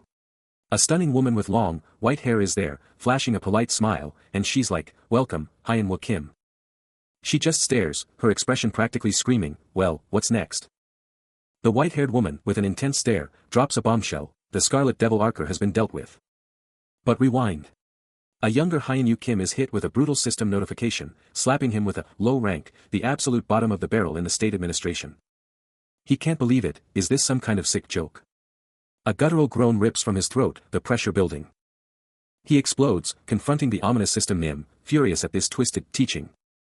His eyes blaze crimson as a fiery red aura explodes from his body, roaring that there's no real difference between mercenaries and hunters, his power absolutely skyrocketing. Flash forward. The white-haired woman, tablet in hand, confirms the report and officially declares him a guardian. Her serious expression tells him it's time for the real talk, the heavy duties that lie ahead. She lays it on the line. Are you ready to accept the mission? And the older, sharp-suited Hyun-Yu Kim delivers a confident yes. The white-haired woman keeps going, dropping the bombshell that the tower is where people climb, and the ones who clear the tutorial tower are exactly who she's talking about. Making it crystal clear, they're the ones who conquer the tower. Hyun-Yu Kim, deep in thought about his own journey, realizes he's been in the tower forever, and this is the first time he's ever heard of a tower climber. But the woman cuts him off, clarifying she's not even talking about the tutorial tower he's thinking of. No, she stresses, she's talking about the tower. Hyun-Yu Kim's eyes widen in confusion, his mind racing to figure out what she could possibly be talking about. With a sly smirk, the woman declares she'll say it again, this place Hyun-Yu Kim knows so intimately is actually called the Earth. Hyun-Yu Kim's face contorts in a mix of shock and dawning comprehension. The silver-haired woman, with an intense stare, doubles down on her statement, declaring, "I'll say it again." Elsewhere, the red-eyed woman, her expression serious, reveals a crucial detail: the place Hyun-Yu Kim is protecting right now, it's the 9th floor, out on Earth. A breathtaking view of Earth's sprawling city lights under a massive full moon appears, a stark reminder of everything he's fighting for. Hyun-Yu Kim's eyes snap open, a look of shock and worry crossing his face as the weight of the situation hits him. He's deep in thought, processing the bombshell, the 9th floor. I seriously thought it was just a training ground. His face hardens, a new resolve burning in his eyes as he declares, but if it's on Earth, then I have to protect it. Hyun-Yu Kim is absolutely losing it, gripping his head in frustration. Why is everything getting so complicated, and why do his responsibilities just keep piling up? But the white-haired woman isn't letting him off the hook, dropping a heavy truth: if he can't stop these demons, the 9th floor is toast. Her eyes lock onto his, making it crystal clear: if that goes down, he, and everything he knows, will just disappear. But Hyun-Yu Kim isn't backing down. With a fierce resolve, he cuts her off, yelling that he'll just shut up and get the job done. Then, with an intense stare, he challenges her directly, asking if that's really what she's trying to tell him. His sudden change in attitude completely throws her off, leaving her stammering, "Huh." She's still trying to wrap her head around it, completely baffled, her hand instinctively rising in pure disbelief. Then, Hyun-Yu Kim's entire aura shifts, his eyes blazing with purple energy as he declares, "Fine, if you want me to do something, I'll do it. But not without a price." He immediately demands to know what kind of reward he's getting for all this. The white-haired woman stares back, her face a mix of thought and concern, clearly trying to figure out how to respond to his bold request. The white-haired woman is visibly shaken, her eyes glowing with purple energy as she notes Hyun-Yu Kim's unprecedented excitement. With his eyes now blazing with intense purple energy, Hyun-Yu Kim's face transforms into a mask of fierce determination. Totally bewildered by his abrupt change, she demands an explanation, but he just cuts to the chase: he wants his reward. He lays it out: this is for his help. The white-haired woman can only stare, processing his audacious demand for payment. She can't believe his sheer audacity, but Hyun-Yu Kim makes it crystal clear: he's not doing this for charity. He pivots, locking eyes with her, and drops a bombshell question. He demands to know the rank of the mastermind behind the rift and the gate, the one who unleashed this chaos. Her face dead serious, she reveals that intel demands top-tier authority. Hyun-Yu Kim just gives a confident nod, and she immediately fires back, asking how many targets he's planning to take down. He listens intently as the white-haired woman reveals the info is tough to spill, and he's like, "But why?" She makes a dramatic gesture, showing off the insane power hierarchy. Where climbers are split into crazy ranks, and the target? Probably just some low-level scrub. Hyun Kim processes this, realizing a top-tier target would be a nightmare, then hits her with the crucial question, how do you even know if they're caught? He's clearly thinking about the toughest targets, maybe even a beast like the Scarlet Devil Orca. But the white-haired woman quickly reassures him, confirming their target is just a low-rank climber, making the capture totally doable. He just stands there, soaking it all in, before finally giving a nod, signaling he's got the gist. Meanwhile, the city outside glows under the night sky, completely unaware of the intense plans being hatched within. Hyun Kim, surrounded by the silent wisdom of a vast library, is lost in thought. Then, a jarring sound shatters the quiet. He's piecing it together, and the chilling realization hits, his intel on the tower could be dead wrong. A cold dread washes over him, the idea that his carefully gathered intel could be compromised is unthinkable. He glares at the TV, a breaking news alert screaming about a scandal that could shatter public trust in hunters. The headline? Hunter Hyun Kim murdered an A-rank guild member. A disbelieving snort escapes him, as he growls, what bullshit is that? The anchors keep going, confirming the A-rank guild member's murder by Hunter Hyun Kim, but the juicy details are still under wraps. A chilling smirk twists his lips, his eyes locked on the broadcast as he coolly observes, look at these guys. Alright, we're pulling up to Sukwon's place in Mokdong, a seriously slick modern house. Inside, a phone is absolutely buzzing off the hook on a table, shaking the whole room while Hyun Kim is just chilling, sprawled out on the couch, probably trying to catch some Z's. His sister, looking totally fed up, just bursts out, what in the world is constantly growing around here? Her face is just pure, unadulterated worry. She keeps going, practically yelling about his insane growth rate ever since he got back from that ranking battle. Her voice hitting a frantic pitch as she screams, but it's straight up murder. Hyun Kim, still totally relaxed on the couch, just casually drops, honestly, I've been having some serious sleep issues lately. Meanwhile, his sister, still freaking out, retorts, why are you so worried? Hyun Kim is absolutely engulfed in a blazing crimson aura, his gaze piercing as he challenges his foes, practically daring them to think he's just some uncaring monster. He lets out a soft humph, and just like that, the intense vision vanishes, leaving him utterly drained. He's literally on the verge of collapsing, feeling this insane urge to fight, but he's not even a fighter. Totally wiped out on the couch, he casually asks his sister if she's really that worried about him. His sister, looking absolutely distraught, fires back, saying it's completely normal for her to be freaking out. He just lets out a dismissive hum, totally brushing off her concern. But then, out of nowhere, his expression totally changes, and he just drops the bomb, do you like me? Her eyes practically pop out of her head, her face going beet red with total shock at his sudden question. His sister's face just absolutely drops, her eyes going wide as she processes what he just said. A faint blue energy starts to crackle around her as she tries to wrap her head around it, demanding to know what he's even talking about. That blue energy just explodes around her hands as her shock goes through the roof, her voice practically screaming in disbelief, are you serious? Hyun Kim awkwardly looks away, mumbling a hesitant, I guess, leaving his sister to internally sigh, knowing this weirdness is just classic him. He just starts walking away, leaving her hanging there, and she can only manage a soft, questioning, Hyung. As he goes. Later, Hyun Kim is chilling with another guy, both checking out the real-time searching rankings on a phone, and guess what? Hyun Kim is number 1 again. The other guy can't help but point out that this isn't his first time dominating the search results. Hyun Kim, chilling in his seat, promises his companion he's got it all handled, while the other guy spills the tea on Thunder Dispatch, a 3-star guild master, and their insane ranking. The intel keeps coming, revealing how Thunder Dispatch just wrecked another guild inside the Red Guild, leaving massive destruction and countless hunters wiped out. Looking absolutely stone-cold, he declares he's handling this mess himself. Now on their feet, with some glowing tech between them, Hyun Kim locks eyes with his buddy for confirmation, who can only marvel at his sheer skill. His buddy, totally taken aback, can't believe he's for real. But Hyun Kim's confident stare shuts down all doubt, as he makes it clear he's always serious. He then checks if all his requested gear is ready, making his buddy wonder how he's even gonna pull this off.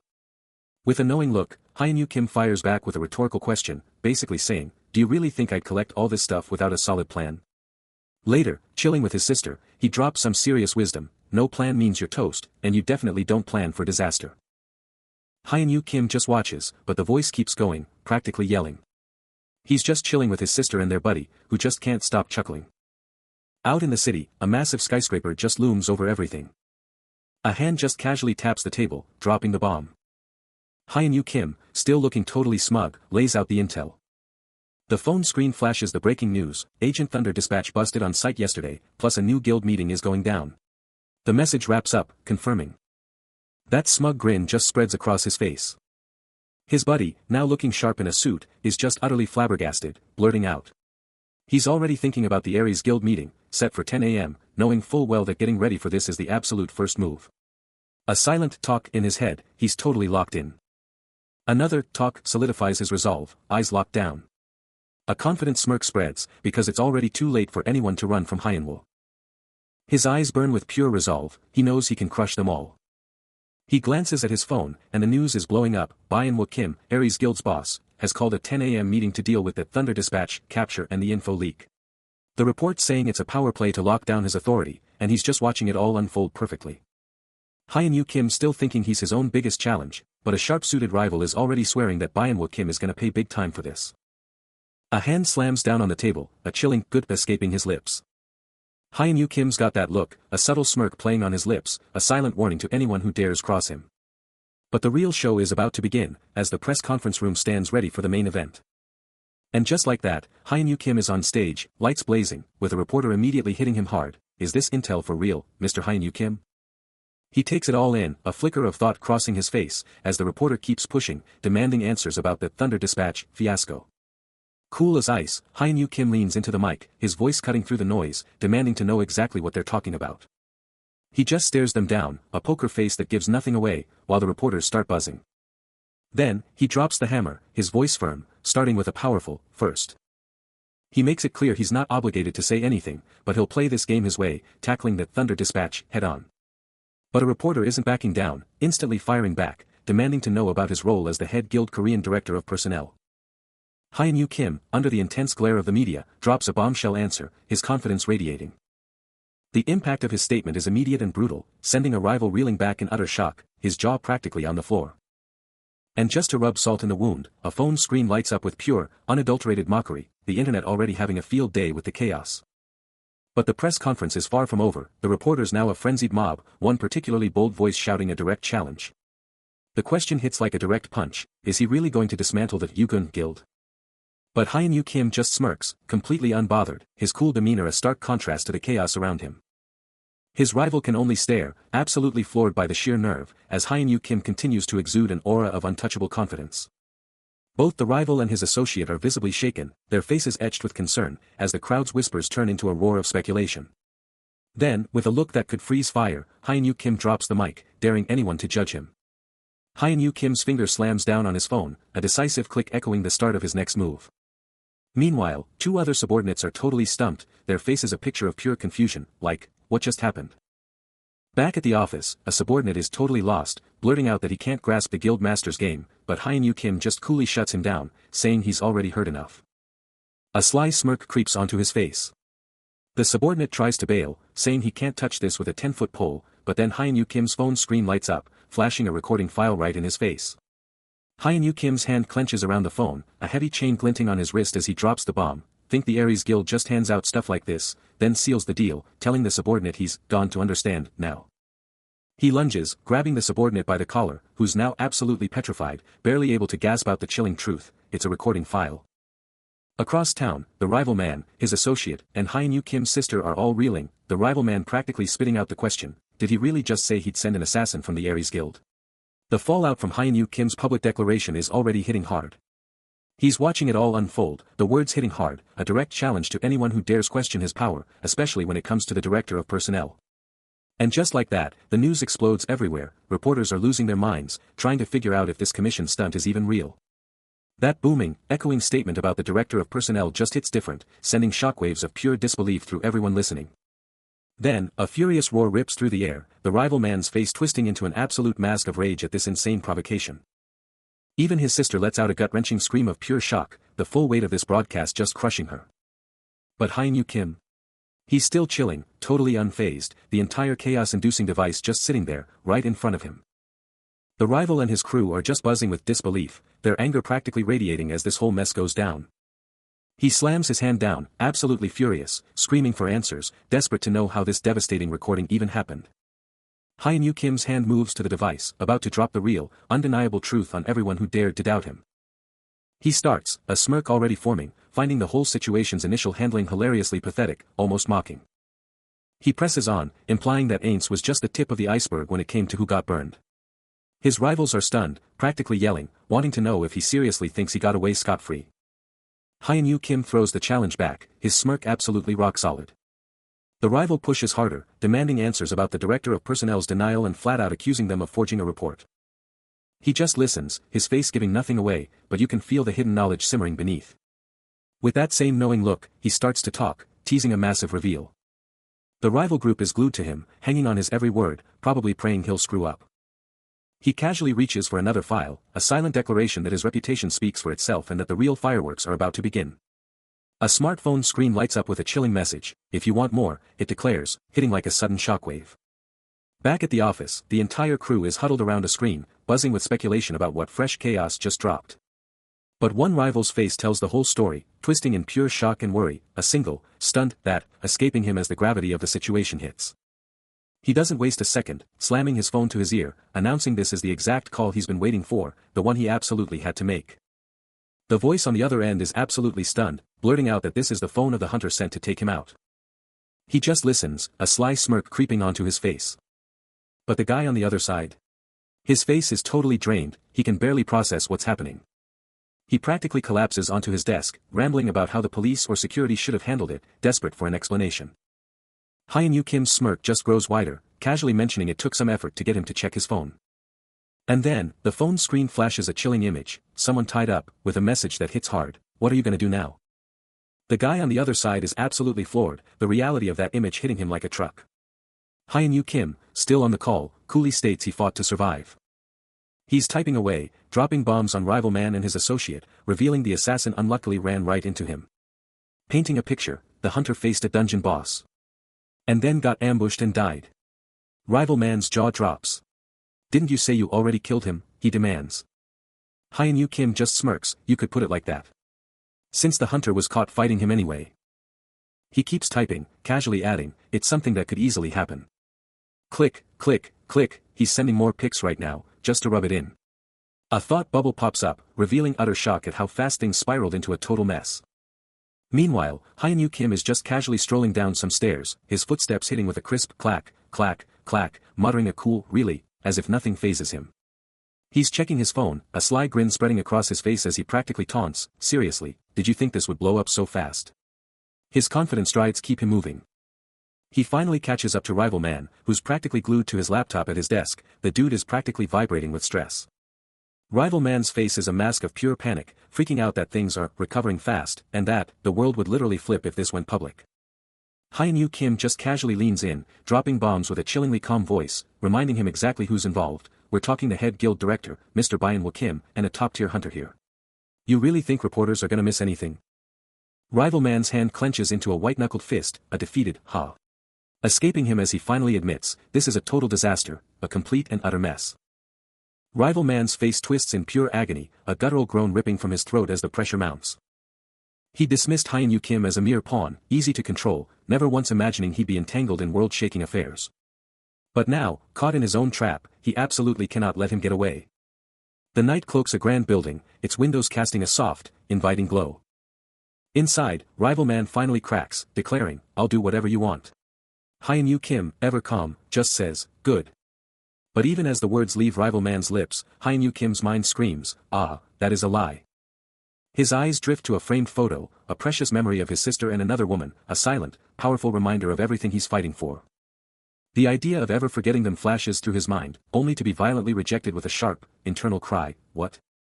The building looms under the night sky, his resolve hardening, "The only thing that could ever make me forget my own family, is a lie." He's got the new phone in his hand, that circular emblem on the screen practically glowing. Hold up, this isn't the assassin's phone, he quickly realizes. Things are getting seriously real, and using the assassin's phone is a massive risk, so he's swapping it out for the guild-issued one. Later, at dinner with his sister, Shuryun, and a friend, he checks his phone, and Shuryun immediately calls him out on his constant phone swapping. She's worried a sudden phone change could blow his cover, demanding to know why he'd even risk it. He brushes off her concerns, asking why she's overreacting, and insists it's totally fine. He's already plotting his next move, aiming to blow the security company away before even hitting up the guild, convinced they won't buy his story without seeing the phone first. Still totally confused, Shuryun pushes him for more answers. With a determined look, he's finally ready to spill the beans about his phone. "That's enough." she declares, a hint of frustration in her eyes. At the table, she's totally fuming about her new look, feeling like an idiot, but he's just chowing down. Then, she tells him to chill out and just eat. He just keeps eating, totally focused. But his mind is already racing, thinking about the massive Aries Guild. He's eyeing those big players in the USA, the huge guilds holding all the power and money worldwide. He knows for a fact no other country has guilds this strong, this dominant, just snatching up everything. And with a fierce determination, he decides, he's making a deal with the Aries Guild. Hyun Yu's hand hits the car door, but a voice from the passenger side cuts through the silence, demanding. But I am going. The vehicle peels out, leaving the curb behind. Carrying Hyun Yu and his companion, Big Taehyun, deeper into the night. Hyun Yu, eyes locked on the asphalt, tells him to head home, declaring he's going for a walk, which earns him a bewildered, what? Big Taehyun whips his head around, challenging the abrupt change of plans, then, with a sigh, agrees to tag along. Still reeling from the sudden shift, Big Taehyun lets out a baffled, as the car speeds on. Hyun Yu, however, is miles away, his mind a whirlwind of strategic calculations, oblivious to the confusion beside him. The car cruises silently down the desolate, dark road. As Hyun Yu remains deep in contemplation, a quiet sigh escaping his lips. Hyun Yu Kim's ride screeches to a halt at the designated exit, his feet hitting the ground. But before he can even react, he's slammed to the ground, surrounded by shadowy assassins. They came faster than I thought, he realizes. One of the hooded figures dangles ominously from the ceiling. As Hyun Yu Kim, completely unfazed, coolly assesses the ambush. I was curious about how many people you'd send, he taunts, but for you to appear yourself. A chilling cloaked figure looms over him, and Hyun Yu Kim's mind races, there's a person who's been following me, right? The dark enforcers bark their command, follow us. But Hyun Yu Kim just grins, a dangerous glint in his eye. And what if I don't want to go? The cloaked figure snarls back, then we'll drag you. He pushes, a guild director is following me, you mean? The figure's eyes blaze with a terrifying red glow, yet they remain utterly silent. Leaving Hyun Yu Kim to deliver his ultimate challenge, his gaze burning with defiance, and what if I don't want to go? A chilling declaration rings out as a cloaked figure vows to take him by force. But he just smirks, completely unfazed. The ambusher doubles down, warning of regret if he continues, convinced they can win. But Hyun Yu Kim just throws the challenge right back. Then, with a confident stride, he just walks forward. Sending one of the ambushers reeling back in a shockwave of blue energy. Now surrounded by multiple cloaked assailants, he doesn't even flinch. He swiftly takes one down, showing them who's boss. Standing tall, he points forward, the undisputed victor. Hyun Yu Kim's hand snatches a piece of cloth from his downed foe. But another cloaked figure snaps to attention, their masked gaze locking onto him with a jolt. This new threat holds their stance. Then slams a foot down, a purple glow erupting, shaking the very earth with their advance. A fierce blue aura explodes around the cloaked figure as they snarl, daring Hyun Yu Kim to keep looking down on them. Blue lightning rips through the air, as they furiously reject any comparison to Chongsun Shin, asserting their dominance. The power around the figure surges, blazing with raw energy as they unleash their fury. His face, now unmasked, twists into a furious snarl, his eyes blazing as he screams that their ranks are worlds apart. And with that, a devastating blue energy blast detonates, slamming into its target with explosive power. The cloaked figure absolutely unleashes a devastating torrent of green energy, a raw, destructive force surging forward. And the attack connects. Hyun Yu Kim lets out a guttural cry, a red aura exploding around him from the sheer force of the impact. But he's not giving up. He tries to defend, manifesting a green energy shield in a desperate, last-ditch effort. With a surge of will, he activates a skill, channeling green energy as drag, drain, strengthen, focus, ignite around him. He keeps drawing on his power, the green aura blazing as he preps his counterattack. But the cloaked figure's assault is just too much, a concentrated green energy blast absolutely shattering Hyun Yu Kim's defenses. The blow sends him absolutely flying backward, a trail of blue energy streaking behind him like a comet. His eyes go wide in absolute shock, a look of pure disbelief plastered across his face. The impact leaves him visibly damaged, his pants shredded and residual blue energy clinging to him, as he grapples with the sheer, impossible power he just faced. Still reeling from that brutal hit, Hyun Yu Kim clenches his jaw, his glowing blade already up, absorbing the raw force of the attack. The fight is far from over. A cloaked figure, eyes blazing with power, stands ready for anything. Witnessing the impossible, Hyun Yu Kim is absolutely stunned, muttering in disbelief. Blazing red energy blasts forward, but it's like hitting a wall. The attackers are completely baffled, their powers are doing absolutely nothing. Surrounded by the chaotic red energy, the cloaked figure stands completely unfazed, an absolute tank.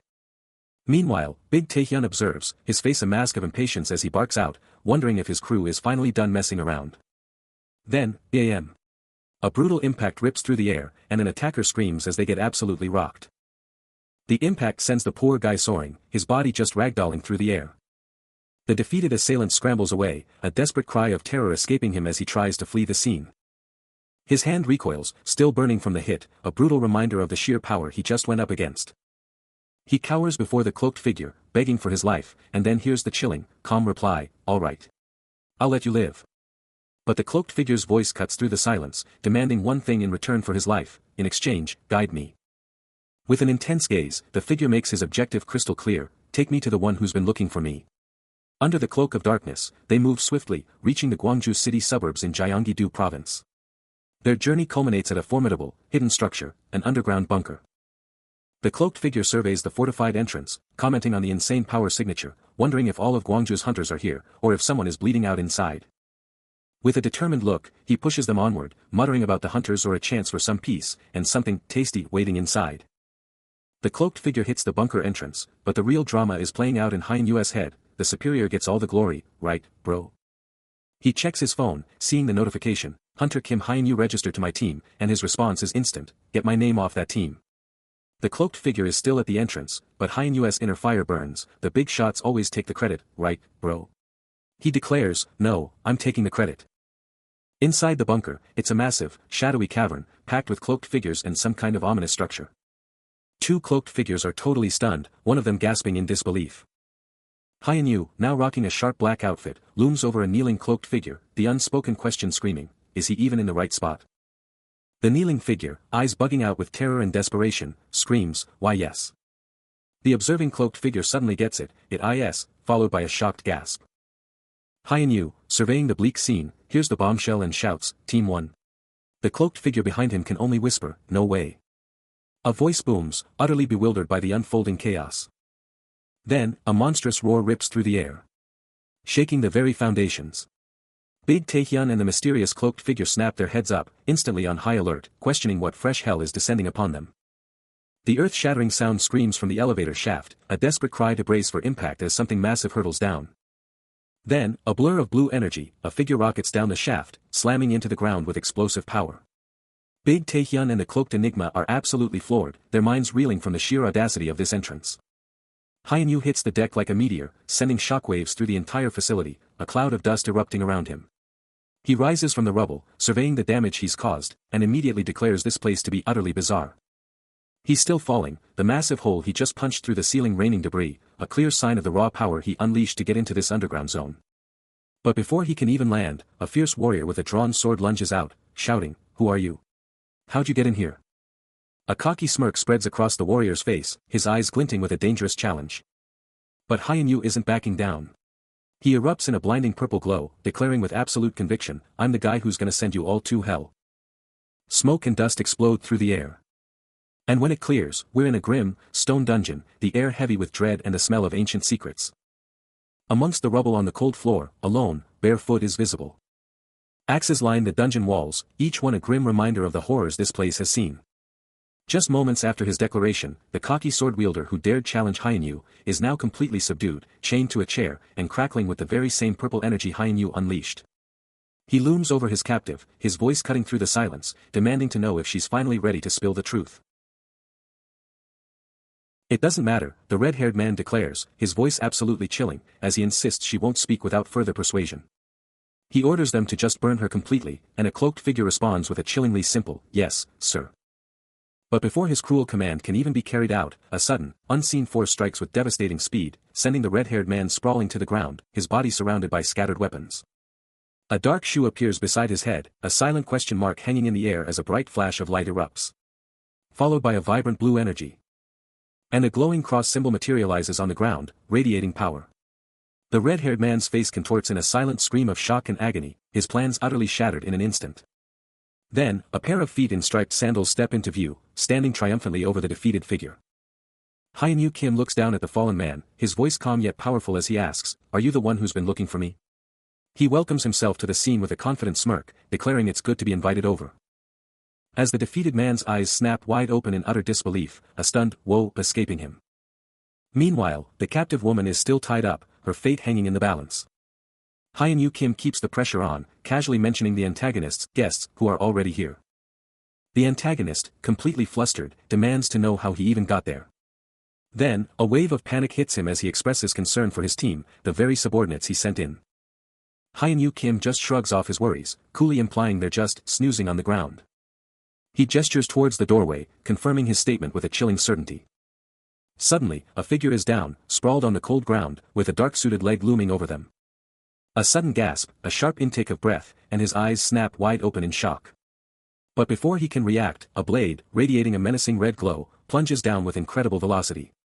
A cloaked assassin stands over the downed Kim Hyun-woo, knife ready to finish the job, screaming, "Die, Kim Hyun-wo." But in a flash, Hyun-Yu's eyes ignite with pure defiance, no fear, only the burning will to fight back. Too slow. Before the blade can even touch him, Hyun-Yu explodes into action, a lightning-fast counterattack slams into the cloaked assailant. The cloaked figure collapses, utterly defeated, while Hyun-Yu stands victorious, his foot still poised from the finishing blow. Amidst the swirling dust, Hyun-Yu Kim takes a moment, a quiet admission of his initial underestimation. With a confident smirk, he challenges the invisible foe, daring them to drop the act and bring the fight. His eyes narrow, his certainty unwavering. Elsewhere, in the shadows, a sharp-suited man confronts the cloaked figure, dropping the bombshell that Kim Hyun-woo is a hunter, and not just any hunter. He presses on, his tone serious, declaring Kim Hyun-woo an A-rank hunter, with all the middlemen already deeply involved. The cloaked figure, shrouded in mystery, snaps back with a frustrated edge, admitting they can't just take him out. He's on their level, an unstoppable force. A frustrated grunt escapes the cloaked figure, cursing the false rumors that Kim Hyun-woo had abandoned their ranks. A terrifying, red-skinned monster with horns and glowing eyes flashes in their thoughts, a stark reminder that the boss was just too lethal to cross, but now what? Kim Hyun-woo. Hyun-Yu Kim is suddenly confronted by a slick-suited figure, who immediately drops a verbal bomb, calling him a bastard. And then, the bombshell drops, this guy is an S-rank. Kim Ja-hoon, the S-rank, isn't holding back, snapping at him, asking if he's even listening. Hyun-Yu Kim's jaw drops, completely taken aback by the audacity, muttering a stunned, "What?" Kim Ja-hoon lays down the law, giving him a brutal ultimatum, get buried alive, or come to the table and talk. Hyun-Yu Kim's blood boils, his face twisting in rage, swearing to absolutely crush this bastard. But even as his anger flares, he grits his teeth, barely holding back the storm within. Completely unfazed by the rage, Kim Ja-hoon's expression remains chillingly calm, repeating his command, "Let's sit and talk." He's calculating, weighing his options, knowing he needs absolute certainty before making a move on Hyun-Yu Kim. Warning against any further trouble, he declares it's best not to stir the pot. A smirk plays on his lips, as he gets ready to proceed. His eyes narrow, a chilling question on his lips, is it time to talk compensation? A chilling realization dawns on him, this guy wants him dead. Playing innocent at the response, he doubles down, demanding compensation for his hard work. Out of nowhere, a new voice cuts in, dripping with venom, accusing him of all the damage and sending assassins. The accuser rages on, screaming about hunters sent to kill him, and suddenly, Hyun-Yu Kim explodes with a brilliant green aura, his eyes burning with unleashed power. The accuser slams down a news report about Hyun-Yu Kim's guild merger, declaring it was all his fault from the start. Kim Ja-hoon is straight up disrespectful, asking if the other guy even bothered to read. Hyun-Yu Kim, not having it, fires back, demanding to know what he wants. Money and papers are flying, and it's clear a massive payout is on the table. Kim Ja-hoon is flexing hard, talking about a $10 million appreciation, and then casually throws in a few luxury cars, like it's nothing. Hyun-Yu Kim's face just goes dark, you can practically see the anger building up. Then, with a sudden, aggressive move, Kim Ja-hoon slams his hand on the table, making everything jump. He's practically yelling, asking if Hyun-Yu Kim is crazy, leaving him completely stunned and asking, what? Kim Ja-hoon doubles down, saying his offer is way more than enough, like they should be grateful for his generosity. Suddenly, a sick green aura explodes around him, as Hyun-Yu Kim absolutely loses it, dropping a furious curse. But Kim Ja-hoon doesn't even flinch, just keeps going, saying the 10 million goes to the low-level hunter association, but he's taking all the rights to it. What a power play. The table is covered in documents, each one a piece of the puzzle, revealing a critical threat, losing priority on new hunters. Kim Ja-hoon, ever the pragmatist, cuts straight to the chase, declaring this is a waste of his precious time. Hyun-Yu Kim's expression shifts, a flicker of uncertainty crossing his features, as the name, Hunter Kim Hyun-woo flashes before his eyes. Kim Ja-hoon leans in, his voice laced with challenge, demanding to know why he ever rejected the money in the first place. Then, a sly grin, as he probes, is it prestige you crave? He pushes, spit it out if there's something more. The ultimate bait. Kim Ja-hoon lays out a lavish offer, promising Hyun-Yu Kim anything and everything if he just joins Aries. But Hyun-Yu Kim isn't swayed. He scoffs, finding the idea of facing Mana at a dungeon gate far simpler to tackle solo. A frustrated sigh escapes Kim Ja-hoon, as he mutters about how utterly frustrating Hyun-Yu Kim is to handle. Hyun-Yu Kim finally snaps, his voice rising as he demands to know what the hell Kim Ja-hoon is even talking about, reminding him he's only there for compensation. Tied up and helpless, Hyun-Yu Kim can only watch as his captor barks orders, demanding the other one get the same treatment. Then, with a smug grin, he turns back to Hyun-Yu Kim, mocking his perceived arrogance, thinking they're all so hot. His face darkens, blaming Hyun-Yu Kim for every single loss, like it's all his fault. Kim Ja-hoon's fuse is short, his voice exploding as he snaps, "Why are you still talking about Aries?" He closes in, eyes burning as he commands Hyun-Yu Kim to cut the crap and just answer. The ultimate threat hangs heavy, as Kim Ja-hoon lays down the law, agree to his terms, or they'll talk until someone drops dead. But even tied up, Hyun-Yu Kim's eyes blaze with defiance, his voice cutting through the tension with a chilling warning, Kim Ja-hoon is about to lose his nerve. A sudden, jarring crash rips through the quiet night, shaking a towering building to its core. But inside, Hyun-Yu Kim is chilling on the couch, glued to his phone, totally oblivious to the other figure standing there, the atmosphere practically crackling with unspoken drama. Then, out of nowhere, his eyes snap wide open, a silent, shocked "WH" escaping him as he processes whatever just hit him. Just moments later, he's outside, hauling a totally out-cold, red-haired woman on his back, and he can't help but blurt out, "Who the hell is that?" as confusion hits him hard.